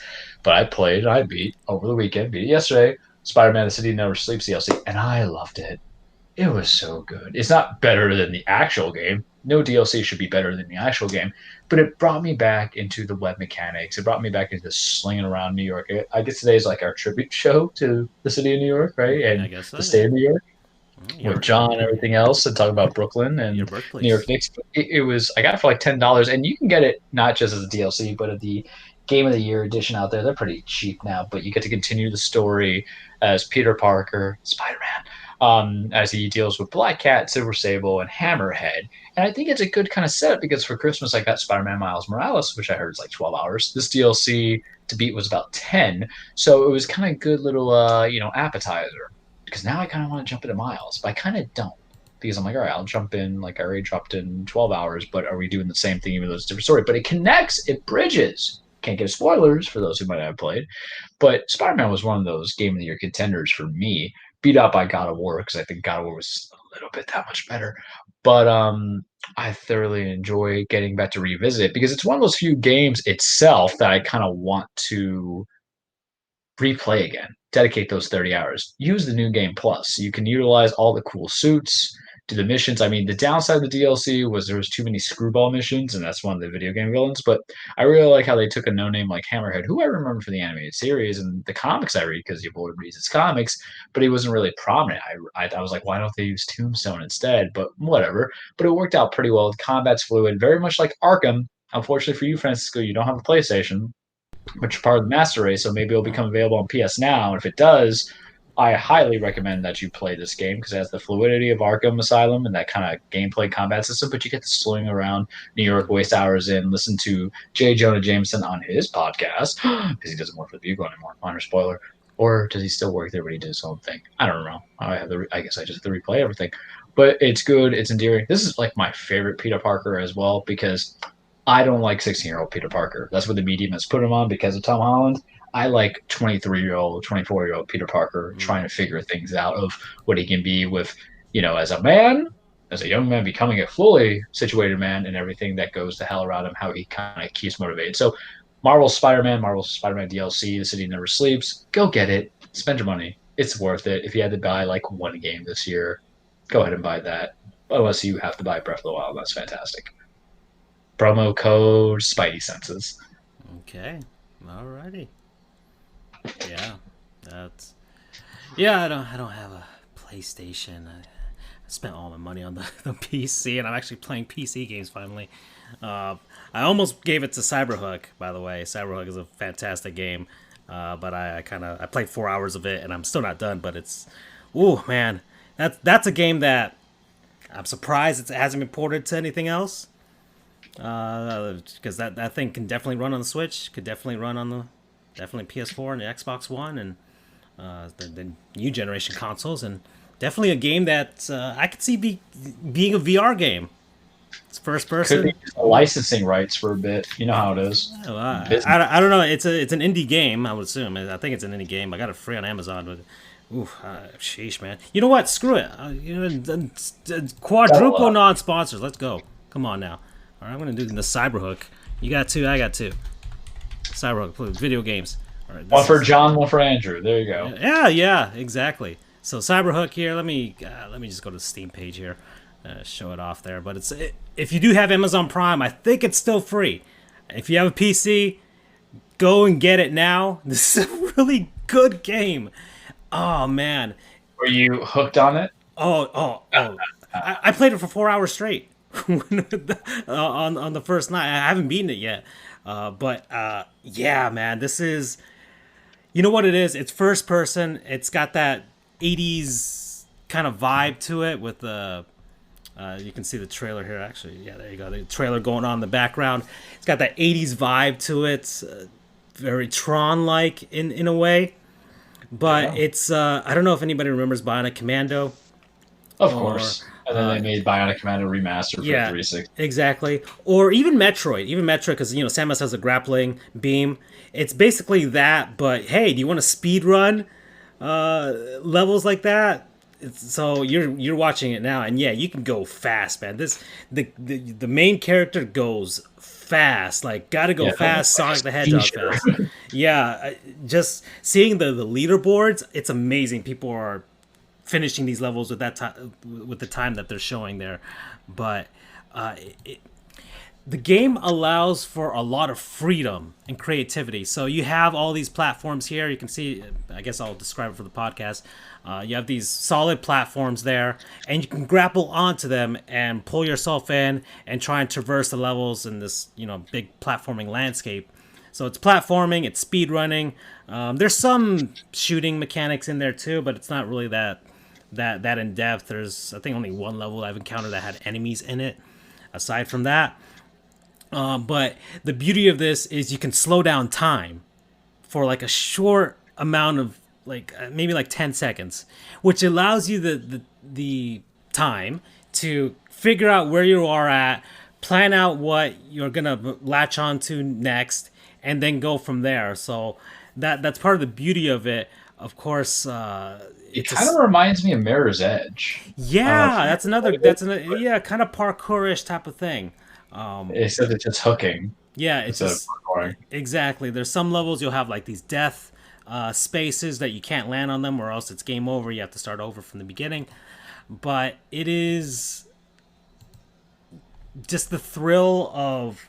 It's the first person perspective too. I think if this was like a third person game, I probably wouldn't be feeling that thrill. But it's the first person perspective. You get a lot of creativity. You can make up for your mistakes. You can kind of move around the levels as you please for the most part, which allows for a lot of creativity, and I like that. And Plus, it was free. And listen, it's free on Amazon for now, limited time.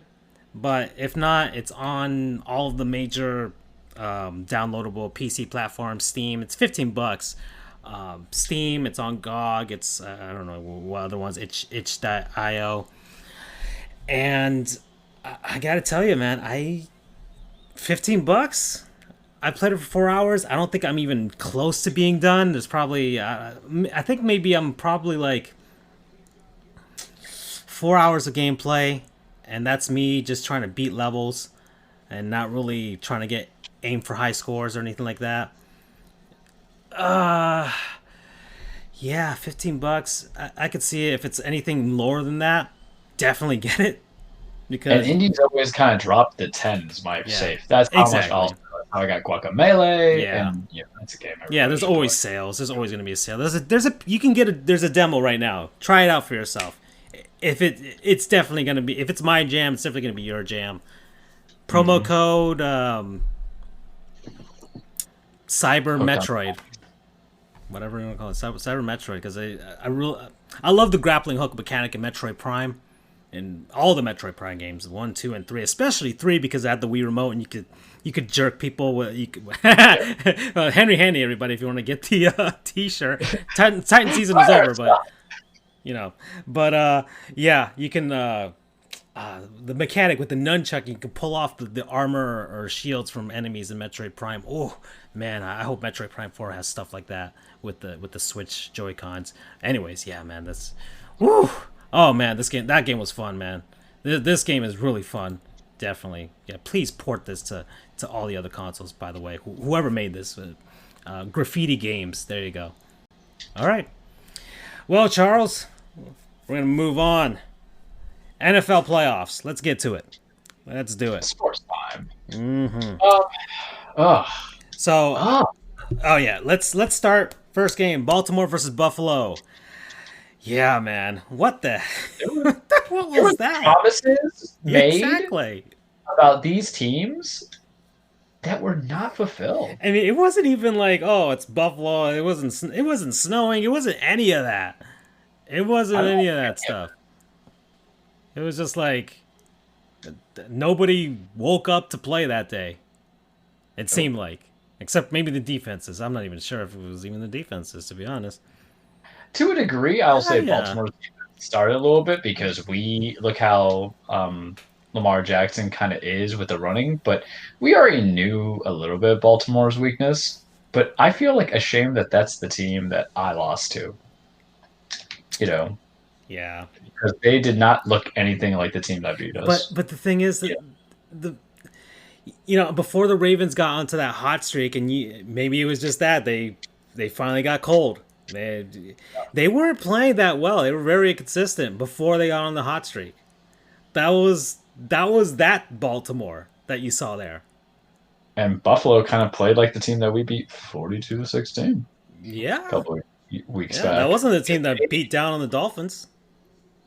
It's a team that looked too reliant on Josh Allen. And I know we say that, but you really felt it. Because Devin Singletary couldn't really get anything going.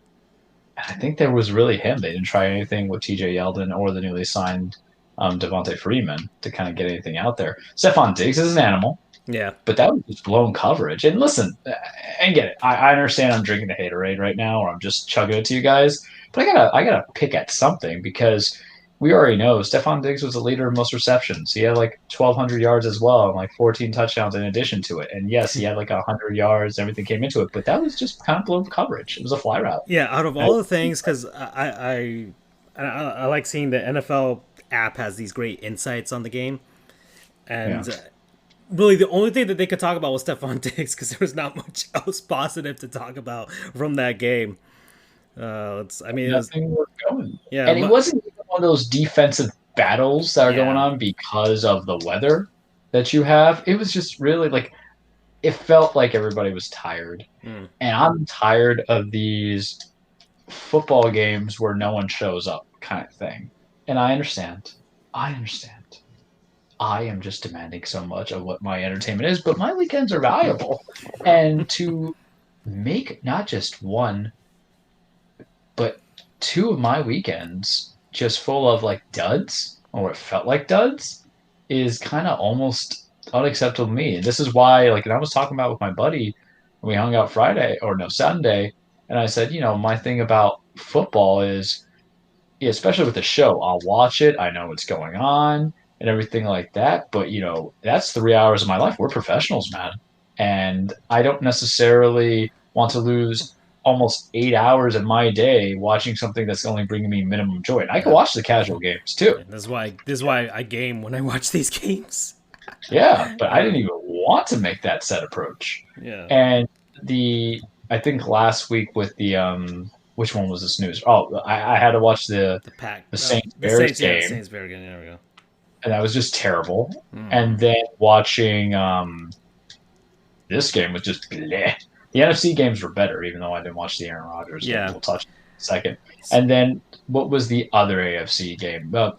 So we talked about it earlier. Cleveland, Kansas City. Browns, Kansas City. So everybody's a Browns fan now. We betray Kansas City wins one championship after the 50 years of sucking, has the most humble head coach, who was the only head coach who wore the little damn welder mask, and you saw his little air bubbles. Yeah. But because of the Cleveland Browns, we now hate Kansas City. Cleveland Browns. It's amazing how that's. I've noticed that, because now it's like, oh, Kansas City's the big bad team. They're like, people are treating them like they're the Patriots. It's like, no, I mean, they get Patrick Mahomes, the new big star, and everybody loves Andy Reid. Nobody's hating on him. But now it's like, oh yeah, Kansas City's too powerful. It's just gonna be them. And it's like, this is only the second year since they won the championship. And you saw the hyenas come out, man, when Mahomes went down. Yeah. Everybody was baring teeth. Y'all don't really like Kansas City. You just liked last year that it wasn't Tom Brady. Well, guess what, folks? You're going to get it in tenfold. You might get a bite. We might get it. Yeah, we might get like, I don't know, worst case scenario for a lot of people in NFL, maybe. But yeah, I didn't watch the KC game. All I saw was that Chad Henne is still alive. I didn't know that. He's starting an AFC Championship game, because even though they say Mahomes is clear, if the NFL really cares about concussion protocol, and if the Chiefs don't want to jeopardize a young man's health and brain, don't start him. Because the loss will be justified. Hear me out. I'll say it now as predictions. If you lose starting Chad Henne, nobody would blame you. Oh man, you lose Mahomes. I have a feeling he's gonna play. I have a. Oh, yeah. I don't. First off, I think he will want to play. We all know that. Well, he's the $500 million man. Oh, man, sheesh. But he's sitting there. He could create that legacy. Everybody wants that legacy. He's already got the money. Now it's about that legacy. And so, he get the Jordan flu game. Everybody wants one of those, like the Patrick Mahomes back from concussion game. I don't know. That I feel like he's gonna play. I feel it. Oh man. You know what's kind of crazy though? Mahomes gets a concussion. Jackson got the concussion too, and that was bad because that screwed everything. Yeah. At least you have Chad Henne, and I know people are like, Charles, we've had Chad Henne. Don't say that. That's better than Tyler Huntley coming in there, and that offense just went to crap right after.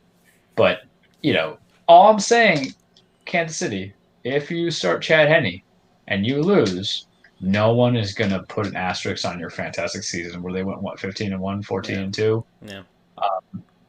There's going to be all you're going to get is a lot of grief if you lose and you start Mahomes. Mahomes can have almost a perfect game, but no one's going to remember the heroes like that. Just saying. Yeah. And on to the NFC. So, boy, Rodgers. Listen, he's failing at the biggest stage is what I would love, because if not, I couldn't do it because it's just the Rams. Throwing some stats out here. Let's see. They had 3 touchdowns, 2 passing, 1 rushing, 296 yards, 12 games with 250 plus yards, and 2 touchdown passes. Second most all time with Joe Montana. Aaron Donald was hurt. There's no Cooper Kupp.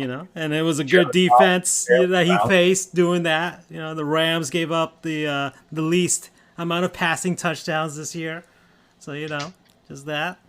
And then Cam Akers was the only Rams player that showed up. So, yeah, you know what? Cam Akers was the guy I was scouting in fantasy football, but he didn't trust the Rams. But I remember him putting a little bit of that beating on us when he was playing for FSU when they were playing. So, I think highly of him. Side note, I forgot that we have Stream Elements, even though they're not sponsors, but you guys can see Jamal Murray and the Nuggets host the Oklahoma City Thunders at 9 p.m. Yeah. Actually, that's not a sponsor. That's we now have Twitter updates from NBA, NHL. In case there's breaking news or anything that happens during the show, we can be like, "Oh, dang!" I kind of like that.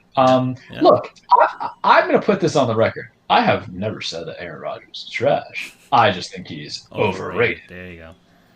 And it comes into a lot of it because if he's so great, if he's that fantastic, where's that other ring? And I know what you're saying, Charles. Don't pull that illogical argument. He's got the one. How many players don't even get one? Come on now. I know he's got the same amount as Brad Johnson and Trent Dilfer, but still. Yeah, present company, right? But this is what I got to tell people because I found that I think what started this is there was a lot of excuses that kind of came into it. But people forget that Packers team was super dominant. It's not as if they all went to hell. Hell, man. The year they won the Super Bowl, they went 15-1 the next year, and they lost to the Giants. Yeah. The window was there. I'm just saying is the window is closed now where you just have great success of a quarterback, but it doesn't mean you have great team productions. Yes, the defense is scarier because they spent money on real teams because they don't have Ted Thompson around. And yes, the Jordan Love they've surrounded him with better players now. He's actually got a way better coach because, McCarthy just sucks. I don't know, man. I'm not on Michael Foreman because remember, I'm a little butthurt because he was our coordinator. Mind you, if you guys want to read stuff on coordinators, go read Charles's blog on our website. Yeah, that's right. Yeah. Charles's musings now.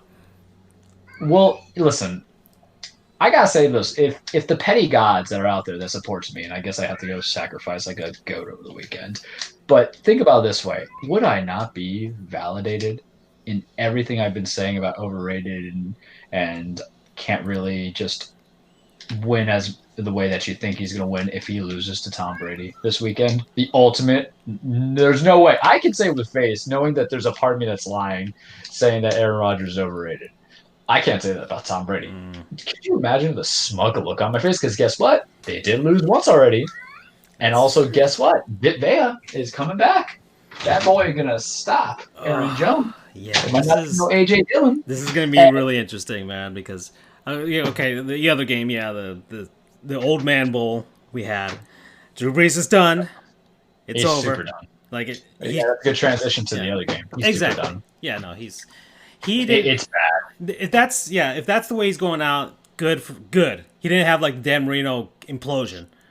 But yeah, it is time. I don't know, man. We saw the videos afterwards, him with the kids and whatever out there. It was like, he was trying. Yeah, go make your millions of dollars in the booth. You'll be fine there. But it's time. It's time. He's got nothing more to prove. He's going to Hall of Fame. He's got his ring. Saved New Orleans franchise. What else can you do? All right, he's gonna have a statue out there. It's all well and good. You know what the hard part is, though? New Orleans did not plan this. Oh. Say what you will about drafting Jordan Love, but in case something happened whatsoever, they got somebody. Who do you got? Taysom Hill? Jameis. 1-year deal. Yeah, well, they might bring him back. Let's see what. Or let's do Jameis again. You hope that Carolina cuts Teddy B, and that's a possibility. Matt Rule is not safe. He's been there already, yeah. And he played the best with him. Yeah, that's true. He knows the system and everything like that. That's the long game. It's like you're letting your man get paid, and because he had a bad season, gets cut by the Panthers. You can underpay him. Mm-hmm. It's win, Mickey Loomis, get it done. Yeah. But they and one thing I've always said of when it's time to get rid of a quarterback, and I guess this is the GM in me. If I ever became a GM, I wouldn't be cheap, but I'm logical. The minute a quarterback costs a third of your salary cap is the minute you really get rid of him, unless he's a generational talent. It's not like we're getting Deshaun Watson. That's the problem with them old quarterbacks is they end up costing you a lot of cash that you are not going to have. The Pittsburgh Steelers, mind you, it's a 1-year deal, but they like to rework some stuff. Look at how much Drew put them in a cash free hell, salary cap hell by all the times he wanted more money. He was eating up 30, 40 mil coming into it. That's a lot of cabbage. Yeah. You don't have the cash for it, man.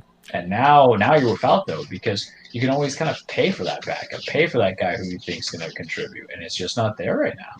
Yeah. New Orleans gonna have to figure out some options. Sheesh. You got Jameis out there. You got Teddy Bridgewater, Cam, maybe. I don't even know. Yeah, you don't. Cam's going to be listen. If I had to do predictions, Cam is going to be a backup in Philadelphia because I still don't think Carson's going to be there. I think that relationship's irreparable, even if they filed him. And I think that what's happening is Philly's going to see some suitors because there's, we don't know if Phillip Rivers is coming back, but Frank Reich coached Carson Wentz. There's a lot of an appeal there, and I don't think Carson's that guy where Philly can say no to.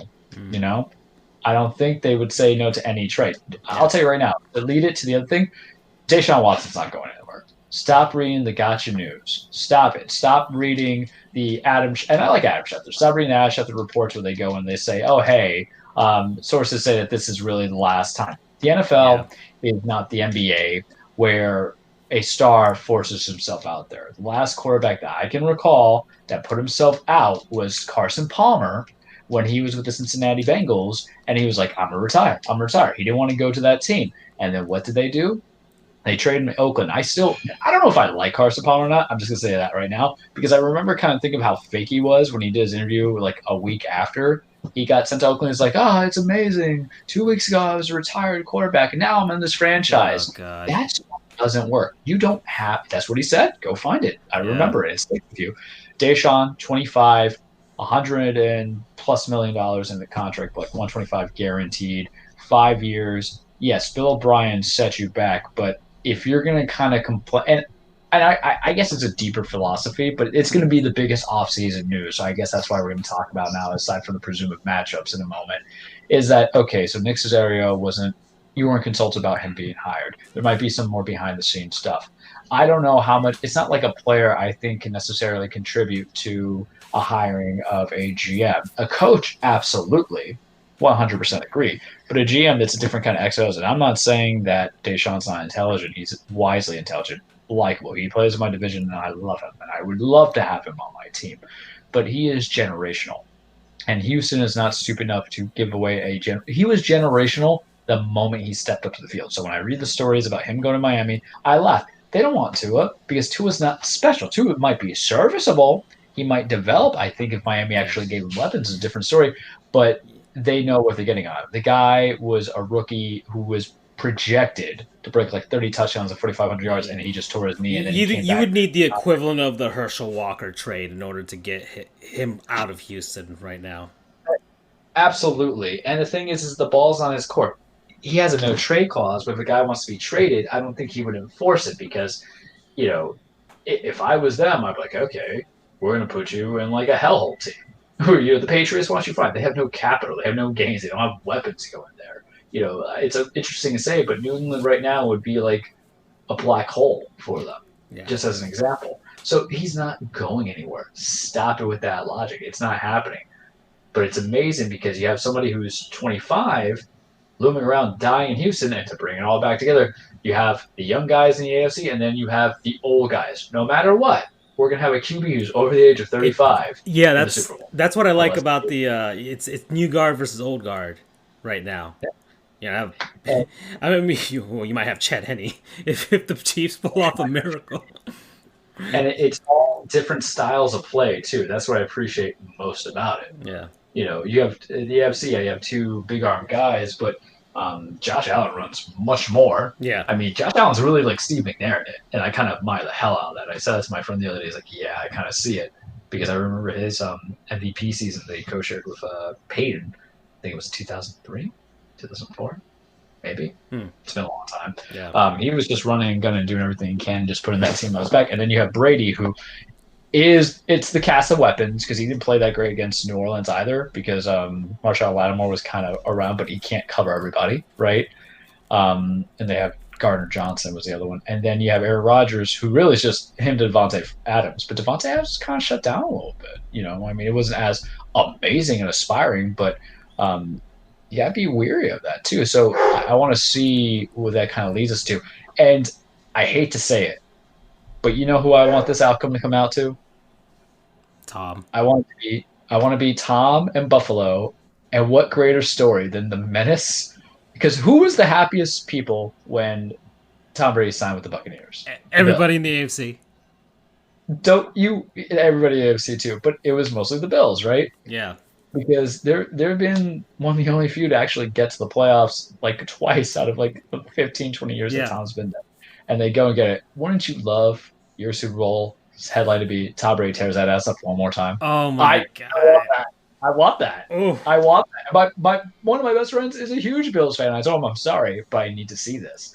I see Tom Brady be the Buccaneers against Buffalo. It's like a horrible horror movie villain. It's that phrase, your best day, on my worst day, you would never catch me. And that would be the living proof. You know what it's like? It's like Cloud and Sephiroth. Doesn't matter what game Cloud is in. Next thing you know, Sephiroth's like, I'm here. Because here's the thing. If Brady wins, wouldn't that be the most special Super Bowl win for Buffalo?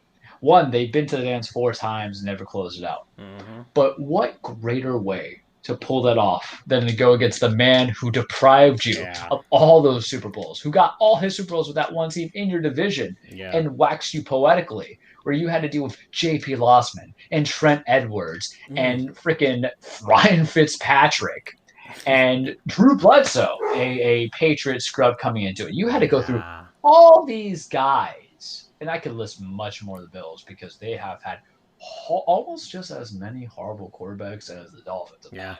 After Marino the Jets. Everybody in the AFC East. Everybody in the AFC East.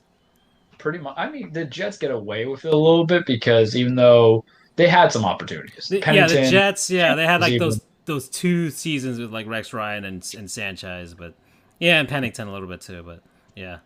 Yeah, so it just kind of comes in, but man, after everything that they've kind of come from and what they do, and they couldn't get it done with Jim Kelly, that's your last great guy. What great way to solidify Josh Allen's success than to have that beat Tom Brady, right? Or how great they'd build the statue for him right away.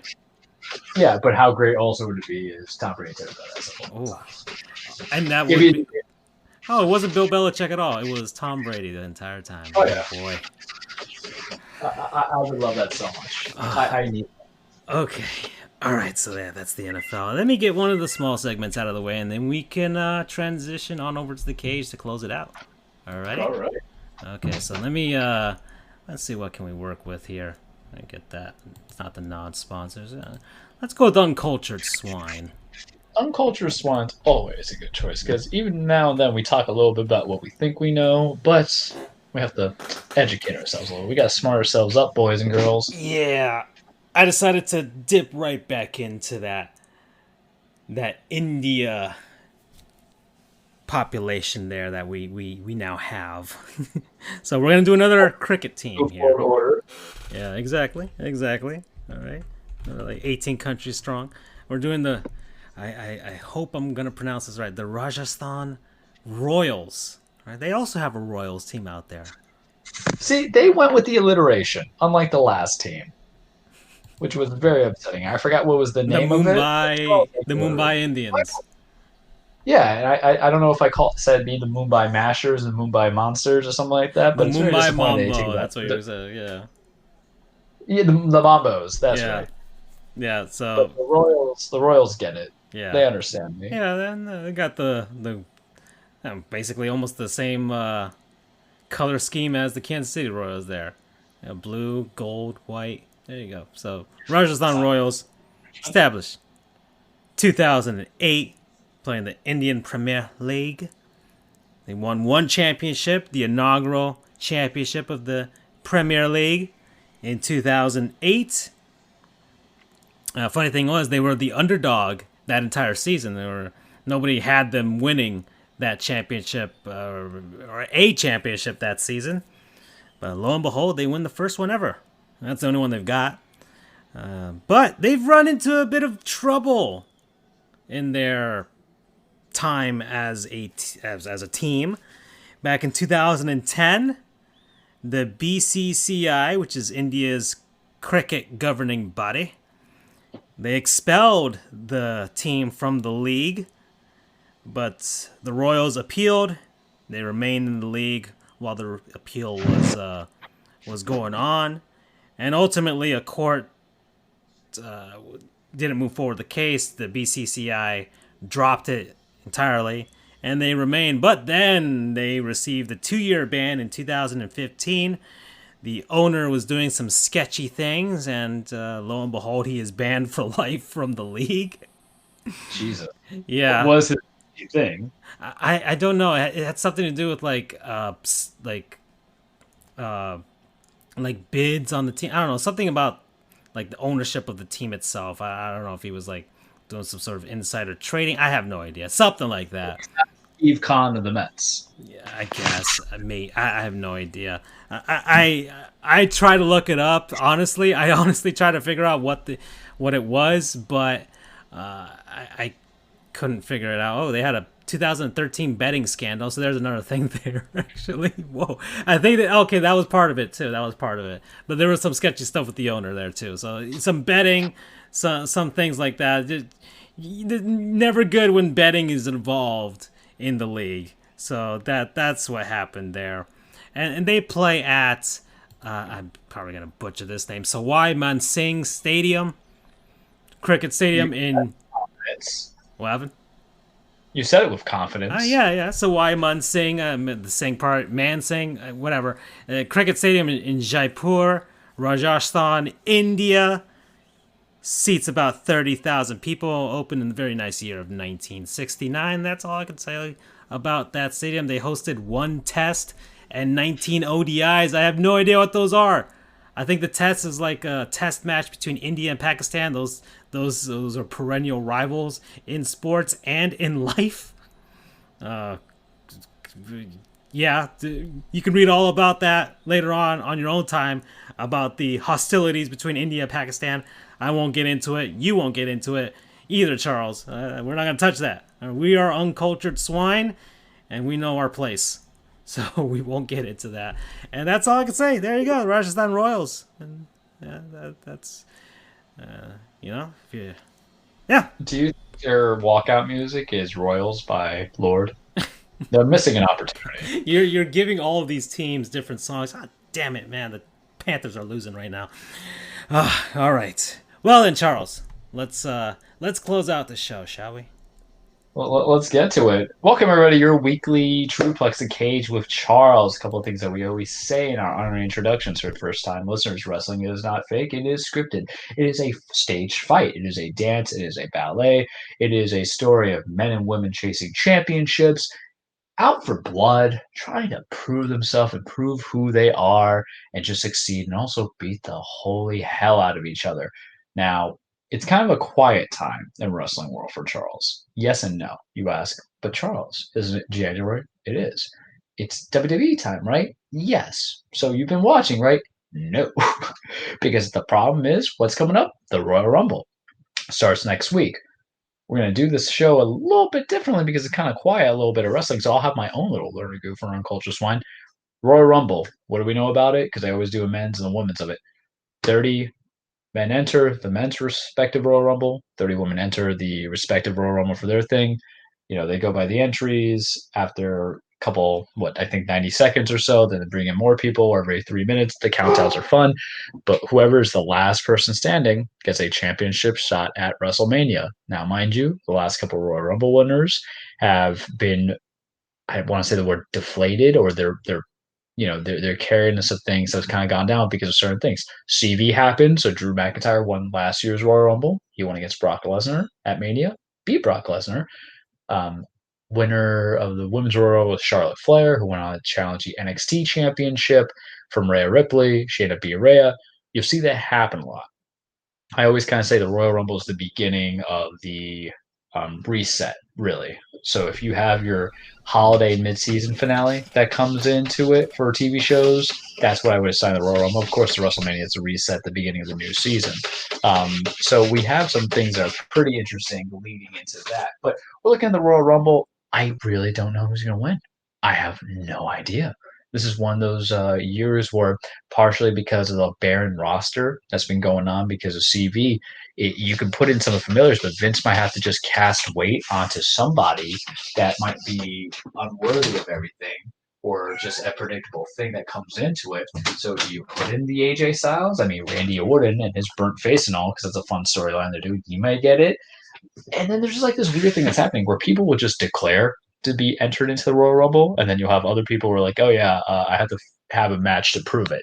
I don't know. I can't even give you any predictions. I don't even know who's going to win the women's, and it's kind of exciting because normally I know who like the last like 5 years, or not the 5 years. I know like the last five people I might say has a chance.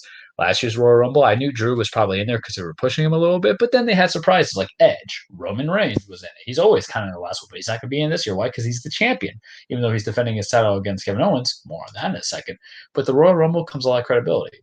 It's almost like having, I don't want to say it's like having the MVP, but it's something that if you had to build a character on, a little bit of learning goof session, aside from being the guy who gets your title shot, it's something that you're always referenced to. He's won the Royal Rumble X amount of times. He's Mr. Royal Rumble. It's stuff like that. It's the moniker that you build into it. The most wins for Royal Rumble is Stone Cold Steve Austin, I believe, with 3. Sean had 2. I think Sean got it back-to-back 95 and 96. And it allows you to kind of have an easy build to your WrestleMania. This year's going to be kind of interesting because if I don't know who's going to win, Vince probably doesn't know who's going to win, and that's concerning, all intents and purposes. I have a prediction, though, and I'll give you the full roster of who it might be, of what I assume, like in the top 5, but I think they're going to try the well again with Keith Lee, and they're going to give him that opportunity, but we might get Keith Lee as a heel, essentially, between him and Drew, because him and Drew had a good match on Legends Night. I didn't watch it because every time it's WWE Legends Night, I change the channel, because that's just me. I'm sick of old wrestlers stealing the spotlight from new stars. So that's why I'm absolutely furious that Goldberg, of all people, is having a WWE championship against Drew McIntyre. And here's the thing, it's pure 50-50. I think foreseeably Goldberg could win because he beat The Fiend last year at a random Saudi Arabia pay-per-view and then dropped the belt to Braun Strowman because CV, but Vince want to put Goldberg versus Roman Reigns and the Master of Spears concept, which makes no sense because Goldberg doesn't pin you with the spear. He pins you with the damn jackhammer.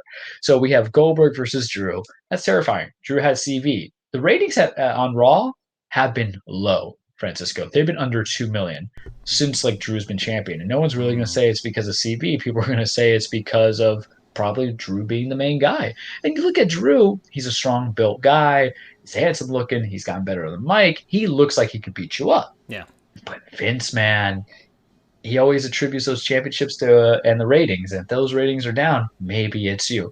And then you look at Goldberg. Everybody knows who Goldberg is. Everybody knows who's a streak. Everybody knows who's next. People forget the fact that he tried to break the Undertaker's neck at the Saudi Arabia pay-per-view event that they had because he's 50-something and old, very well built. He's one of those guys who looks like he'd beat the hell out of me.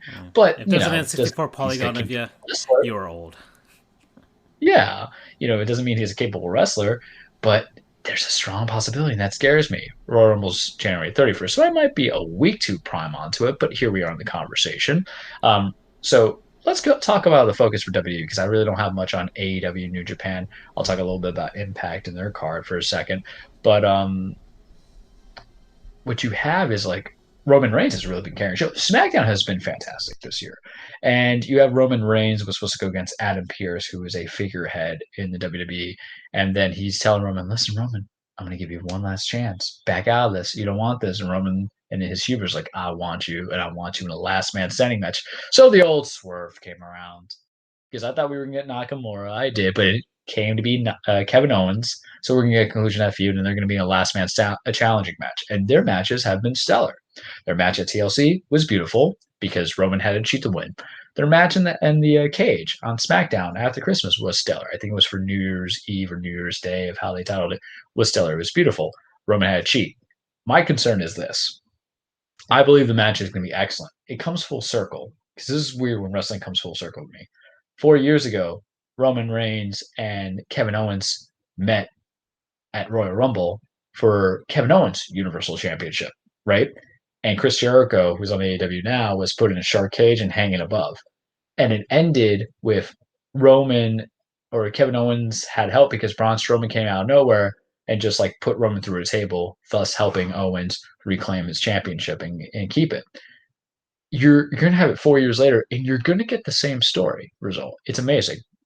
I know Owens is going to lose. I don't think Vince has the balls to pull that trigger, even though I think he should, because Owens should be the end game, because how they've done this feud, how Owens has kind of put himself out there, it feels like a new Steve Austin, and that's what they really kind of need. Because even though you can create new talent, I know what you're saying, Charles, you always say create new talent, but you can always create a evolution or a rebirth of a character, I would say. Just one of those things. The Undertaker, Bray Wyatt, there was always that kind of weird connection, just the way the mindsets are. The wrestling skills are different, but Steen, that's his old India's name because I've been watching the Ring of Honor stuff. Owens even does the stunner, man. Like, you could have it, because what greater way to bring down the franchise with someone who's the anti-franchise? I don't think Vince is going to do it. But it's going to be a last man standing match. But I think the results are going to be similar from 4 years ago because somebody, and it's not going to be Jay, Roman's cousin, who comes out and helps Roman win this last man standing match. It'll probably be Jimmy, the other cousin, who's a twin that they're tag team to the Usos, and they'll be back at full strength. And you can run that till probably SummerSlam. But I'm amazed that it mirrors like that. It's great. I think it was all incidental, or maybe Vince does have a plan. The rest of the card is kind of underdeveloped. I'm figuring that Randy and The Fiend are going to go on to Mania, which is fine because full story comes to a close, or all comes full circle, because Bray and Randy went against each other at Mania a couple of years back, about 3 years ago, for WWE Championship. Now there'll be no title, but you can always have it back and put. I always like Bray getting his credibility. I like him getting his rub. I like him succeeding. It'll be beef. Chef's kiss. The women's titles, I don't think have really kind of been put out there. I don't know who Sasha's going against. I don't know who Asuka's going against. I know we utilize Asuka, just merged titles. Same thing with the SmackDown Tag Team Championships. Raw Tag Team Championships. Riddle and Bobby Lashley, it entertains me. It cracks me up. It's stupid, and I like it. But right now is not really the time where I watch all Raw, because when I talk about the Royal Rumble bill lacking is that you're not bringing in a lot of blood feuds, man. You're not bringing in a lot of title feuds. Right now, the only things that are invested are obviously The Fiend and Randy, but we know that's going to go past Royal Rumble, but we kind of know what's going to happen is that Bray's going to come back as the Fiend character and probably screw Randy over in the Royal Rumble. That's a natural building to a bigger storyline to Mania, basically, the Road to Mania. And the only other storyline that we care about is Roman and Owens, because with Drew, it's just kind of been like, I'm going to beat you, Goldberg. And Goldberg's like, I'm going to beat you. And I'm like, someone beat me to death because I can't watch that match. And I have to watch that match. That's what's terrible. And I will text you and Andrew and be like, Goldberg just beat this man. Oh, yeah. How the hell did that happen? And I'll be crying because I do that every time when there's a crazy reaction. Over in other happy worlds, New Japan, they're still setting up everything to new beginnings. Everything's kind of slow right now, but I believe their pay-per-view is January 30th. I expect Sonata and Kota to put on an excellent match. Everything else is weird. I don't know how I feel about Shingo Takagi versus Hiroshi Tanahashi for the Open Neverweight Championship. I think it should be a banger, but what are we doing with the ace, man? I think it's time to kind of make him into a bad guy. 20 years in the business, you're allowed to do that. Or at least have him challenge up to Kota and get something going on there. There's some history. Him and Kota were a tag team a couple months ago when they were trying to go for the World Tag Team Classics, but I'm interested to see what they're doing there. I'm trying to figure out what they're going to do with the Bullet Club, and that's very relevant to everything we're about to talk about. So the Bullet Club, to learn a Goof segment, is a stable created from New Japan, originally with Finn Balor, Prince Devitt over there, who is on NXT but is also in WWE, and came up with Carl Anderson, and then included a lot of other guys that are everywhere. AJ Styles was in it, Kenny Omega was in it, the Young Bucks were in it, Adam Hangman Page was in it, Adam Cole was in it. So many people are in, the the Bullet Club is like, the joke of like Stifler's mom, that kind of joke. Think about it like American Pie. But now the leader of Bullet Club, Jay White, is supposedly leaving. You can't see him with quotation marks, but I really think that's a storyline. It's a work because remember, who joined Bullet Club? Evil. What did Evil do? Won the championships. Lost them, of course, back to Tetsuya Naito, but it happens, right? But then we have, Jay White, who was not successful when he challenged Kota in the second night of Wrestle Kingdom 15. So maybe this is actually like a real storyline being developed of like, let's destroy the stable from within. They already tried a couple years back, about a year and change to the day, when Tamatanga Tamalau, Bad Luck Fail, and then Haiku of all people, because he's related to them, of course, were called the, what do they call them? They're not the OGs, but they call themselves the OGs, but the cleaning crew or this, whatever. There was something will come to me because I haven't thought about it, but now I think about it. But basically, they were taking out the dead weight, right? So now they're bringing maybe the whole like Jay White versus Evil storylines come to a head, and they'll do something to dissolve the Bullet Club. But then we took a very interesting turn because last Wednesday, remember how I talked about Kenny Omega and the Young Bucks, and then Carl Anderson and Luke Gallows, the Good Brothers, and how they were all together in Bullet Club? Last Wednesday was interesting because in AEW world, it was supposed to be Kenny Omega teaming up with the Young Bucks to go against whoever or whatever, to go from to beat up some dudes because the Young Bucks turned heel. Again, they've been going left, right. It's like flipping a coin of good guy, bad guy. Hiroki Goto is good, by the way. I should send you. Tomohiro Ishii, Stone Pitbull is like fantastic. I love it. It's like 42 years old. Could beat the hell out of all of us. Bringing it back because I'm going off on a tangent here. But so at the end of Dynamite, what happens is it wasn't the Young Bucks that come out. Kenny has Anderson and Gallows come out. Young Bucks like, what the hell? And then at Hard to Kill TNA or Impact's pay-per-view, it was the main event. Kenny Omega and the Good Brothers teamed up to go against Rich Swann, Moose, and then Chris Sabin because Alex Shelley was out so they could have Motor City Machine Guns. And Kenny was coming out with an orange Bullet Club shirt. So right now you have AEW, Impact, and possibly New Japan feathering in the ideas of this cross-brand rivalry. And I talked about what the pitfalls could be last week, but it's a continuation of it. Now, I like the idea that it was kind of a swerve that the Young Bucks might be, joining with Kenny and then the Good Brothers, because now it might position to the Young Bucks, who are your AEW Tag Team Champions, going against the Good Brothers, who are your Impact World Tag Team Champions. So I like that idea. It doesn't seem to me now it's going to be kind of like a smoldering of youth versus what's cool and popular, because I always believe a program has to let their wrestlers grow. What we're doing in New Japan, though, is what if we fracture it all and we have like a multi-organizational allegiance? It's like a proxy war for true leadership of the Bullet Club. It's probably the most invested that other people will be outside the WWE who are casual fan base. I'm like amazed by it. I like the idea of it because I like me some AEW, man. I watch it. Sometimes it's a beat out on NXT because it's there, but AEW's been putting on a little bit better show than NXT lately. And of course, the Brody tribute, and then they're going to celebrate his son's birthday on Wednesday, which is good. I like things that make me feel a little good in this world, right? Opens up my heart. Makes it feel. It's like the Grinch. It's growing not 3 times as too big, but like 2 times too big. Cody, follow us on Twitter. FJOJR, Charles the True, Dan Frijole, Sports Scoops. Just follow us. We know we on it. Eddie Kingston's still a gift. He was on Renee Paquette's podcast, Oral Sessions. She's the wife of John Moxley. She used to be a former everything, really. WWE except for wrestler, but she did the interviews backstage. She was on the announce booth. That was very interesting. She did a good little interview with Eddie Kingston, who I'm a fan of. I might just send that to you guys. It's like 3 minutes, so you get like little brief snippets of that to see what those characters look like. But AEW is interesting. They're still working on the Dark Order. I don't know if Hangman Page is going to join or not. I don't know if they want to build that story, and I don't know if everybody at the Brain Trust that is over at AEW wants to make the Dark Order still heels when they have better things as faces. So it's all just interesting. And will I be watching wrestling? Of course. But is it good right now? Not yet. Because this is what happens when you get the slow seasons. Because Mania is really when it's going to pick up.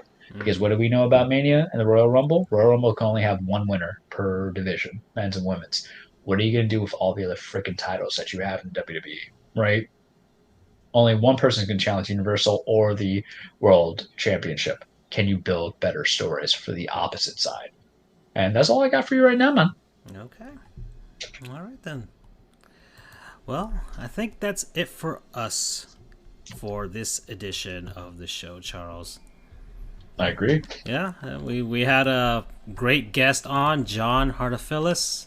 Y'all want to Thank you, listen? John. Yeah, I want to listen to him. Gen Z Hoops.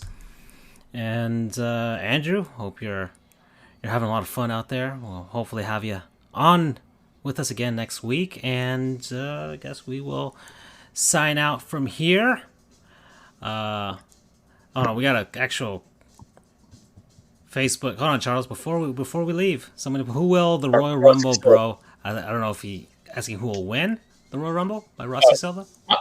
I'm gonna take it as win. So it's tough. Like I said, they haven't had a lot of build. Mm-hmm. Pandemic's been kind of interfering with the Baron roster. But if I had to predict it, I think they're gonna. If I had to give one name, I think they're gonna go Keith Lee, and I think what they're gonna do is heel Keith Lee because him and Drew already had that match on Legends Night. It was very good. The problem with the Keith Lee character is inconsistent as hell. But just like they did Drew last year, you can build credibility in 3 months if you have a guy just be a menace and beat everybody.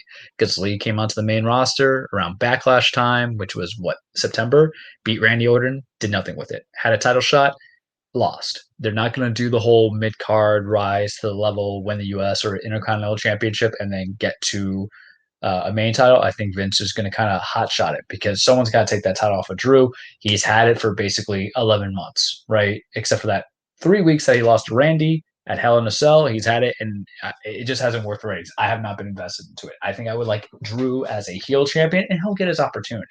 One of my other friends says Seth Rollins, but I think that's too hokey. Seth's not ready yet, right? Because I know Vince is going to eventually want heel Roman versus face Seth, but we're not there yet. If anything, let's build to that. Or it could be Daniel Bryan. Daniel Bryan and Roman have a lot of history together. I just feel like it's a little bit of a bait and switch because Daniel Bryan's been saying, "Yeah, I'm the only one who can take Roman Reigns," and they have history, and the fan base loves Daniel Bryan. But here's the thing: we don't have the fan base right now. There's no live crowds. We can't get that emotion. So I think Vince will want to try a shiny new toy instead of doing something that he'd rather have people around us. Right? That's my logic. Granted, it might be best for business, but wouldn't you also love? You got to think about it this way for people who didn't like Roman Reigns because he was very unlikable for many years, Francisco, because he was just pooped on a lot because he wasn't the Indies guy. But wouldn't it be so great to have people? And I love Daniel Bryan. He's probably top 2 best wrestlers out there, technical wrestling, submission wrestling, all that stuff. To go against Roman and to get obliterated by Roman because the heat that you would get as a heel is so important. But also, here's the thing about Daniel Bryan. I think he's kind of done winning the big ones. I think he wants to put over the new guys. That's why he laid on his back for Buddy Murphy a year and change ago. That's why he laid his back for Nakamura. And he lost to Cesaro on last Friday. And Cesaro is criminally underrated. Cesaro, follow our show. I love you. You're hysterical. Great wrestler. Fantastic wrestler. Always kind of pivoted as a tag team guy. Can't even get a singles push because it's him being foreign, I feel. Vince doesn't like to take that chance if he can't speak that well in the mic. And Francisco Cesaro speaks perfect, in my opinion. He's fine, man. He's good. But Bryan laid on his back to help build the new stars. What is the message of Dune if you're putting that as your Royal Rumble winner? So my prediction, if I have to give you 2, yes, I would say Keith Lee. Maybe he challenges Roman instead of Drew. That's a good swear because you don't have to specifically challenge the guy that you win on your brand. Have him go to SmackDown, if anything. Or it could be Daniel Bryan, and we'll see where that comes of that. But as long as the story is good. Because Lee, remember, they got to make him into a monster again. They got to make him into a juggernaut. This was the guy who held not 1, but 2 championships in NXT at the same time. North American champion, had a great run, and he had the NXT title, and then he lost to Karrion Kross, who's back, by the way, and I love it.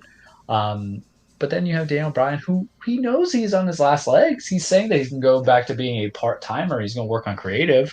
So maybe you want to give him one last shot. But what do you accomplish in having him win the Royal Rumble just to win at Mania again? Because he already did that before in the triple threat between Randy Orton, Batista, and him. And I think it was WrestleMania 28, but I got to really look back into it. The match was great. He wrestled twice that night, though.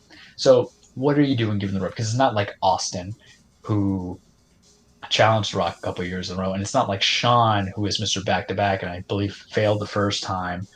Or did he beat Psycho Sid? But did he beat Psycho Sid or Rumble? It's too much wrestling. Yeah. Or, and then go against the Iron Man match against Bret Hart because they already had that built-in history. Gotta make it work for the story. So Keith Lee, make him to a juggernaut, but where are you confident with Daniel Bryan, who's trying to build all these new stars by giving him moments that he's already had his WrestleMania moment?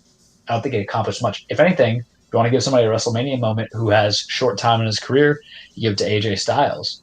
I think he's only got 2 years left on his contract. He's going to retire afterwards. He's 43. He was the one who did the GIF, the one who caught the guy and hit the finisher that I sent you because he got ricochet. Mm-hmm. I'm so high on him, it's ridiculous. And I think to capitalize him is to give him his Royal Rumble win and give him his main event at Mania that doesn't suck. Because he put on the best match with Shane and that Mania. His match with Shinsuke was fine, but not the best that he could do. So if you give him something, and him and Drew already feuded and they had a great TLC match, you can continue it there. Or you can have him revisit against Roman, if anything. Because really, it doesn't matter about guys being on brands for a short amount of time. Just make the match happen. That's really what I got for you. Okay. Oh, follow-up question. Can Edge compete in the Rumble? He could, but he got hurt with the tricep story. He hurt his triceps at Backlash. Right. So we don't know if he's cleared yet. Mm-hmm. But if you did it, it would be good, but it's not fully set yet. Because here's the thing. I think Vince would keep that injury mum of when he's going to be recovered. But I do think Edge would get a WrestleMania match. But triceps are usually out 7 to 9 months. Yeah. Yikes. And as Freddie said, he's old, so do you want to give him a title? I might give it to Goldberg, right? Well, but it's different. Okay, and you want to know why it's different? Mm-hmm. It's because Goldberg, he's only contracted for a couple times a year, so you can give him a title in a short distance of time. Because when he won, and I'll keep at this because I know we still a lot of time. Goldberg beat Kevin Owens at Fastlane, right? Won the Universal Championship. The only other match he had prior to that, besides entering the Royal Rumble and being eliminated by Undertaker, was Brock at Survivor Series in a 90-second match. So he wins it at Royal Rumble. Oh, I'm sorry. He wins at Fastlane, loses to Brock Lesnar at that WrestleMania. It's a short time frame for story purpose. Vince is sadly smarter than the average bear when it comes to that. Okay. All right. So an extended cage there at the end.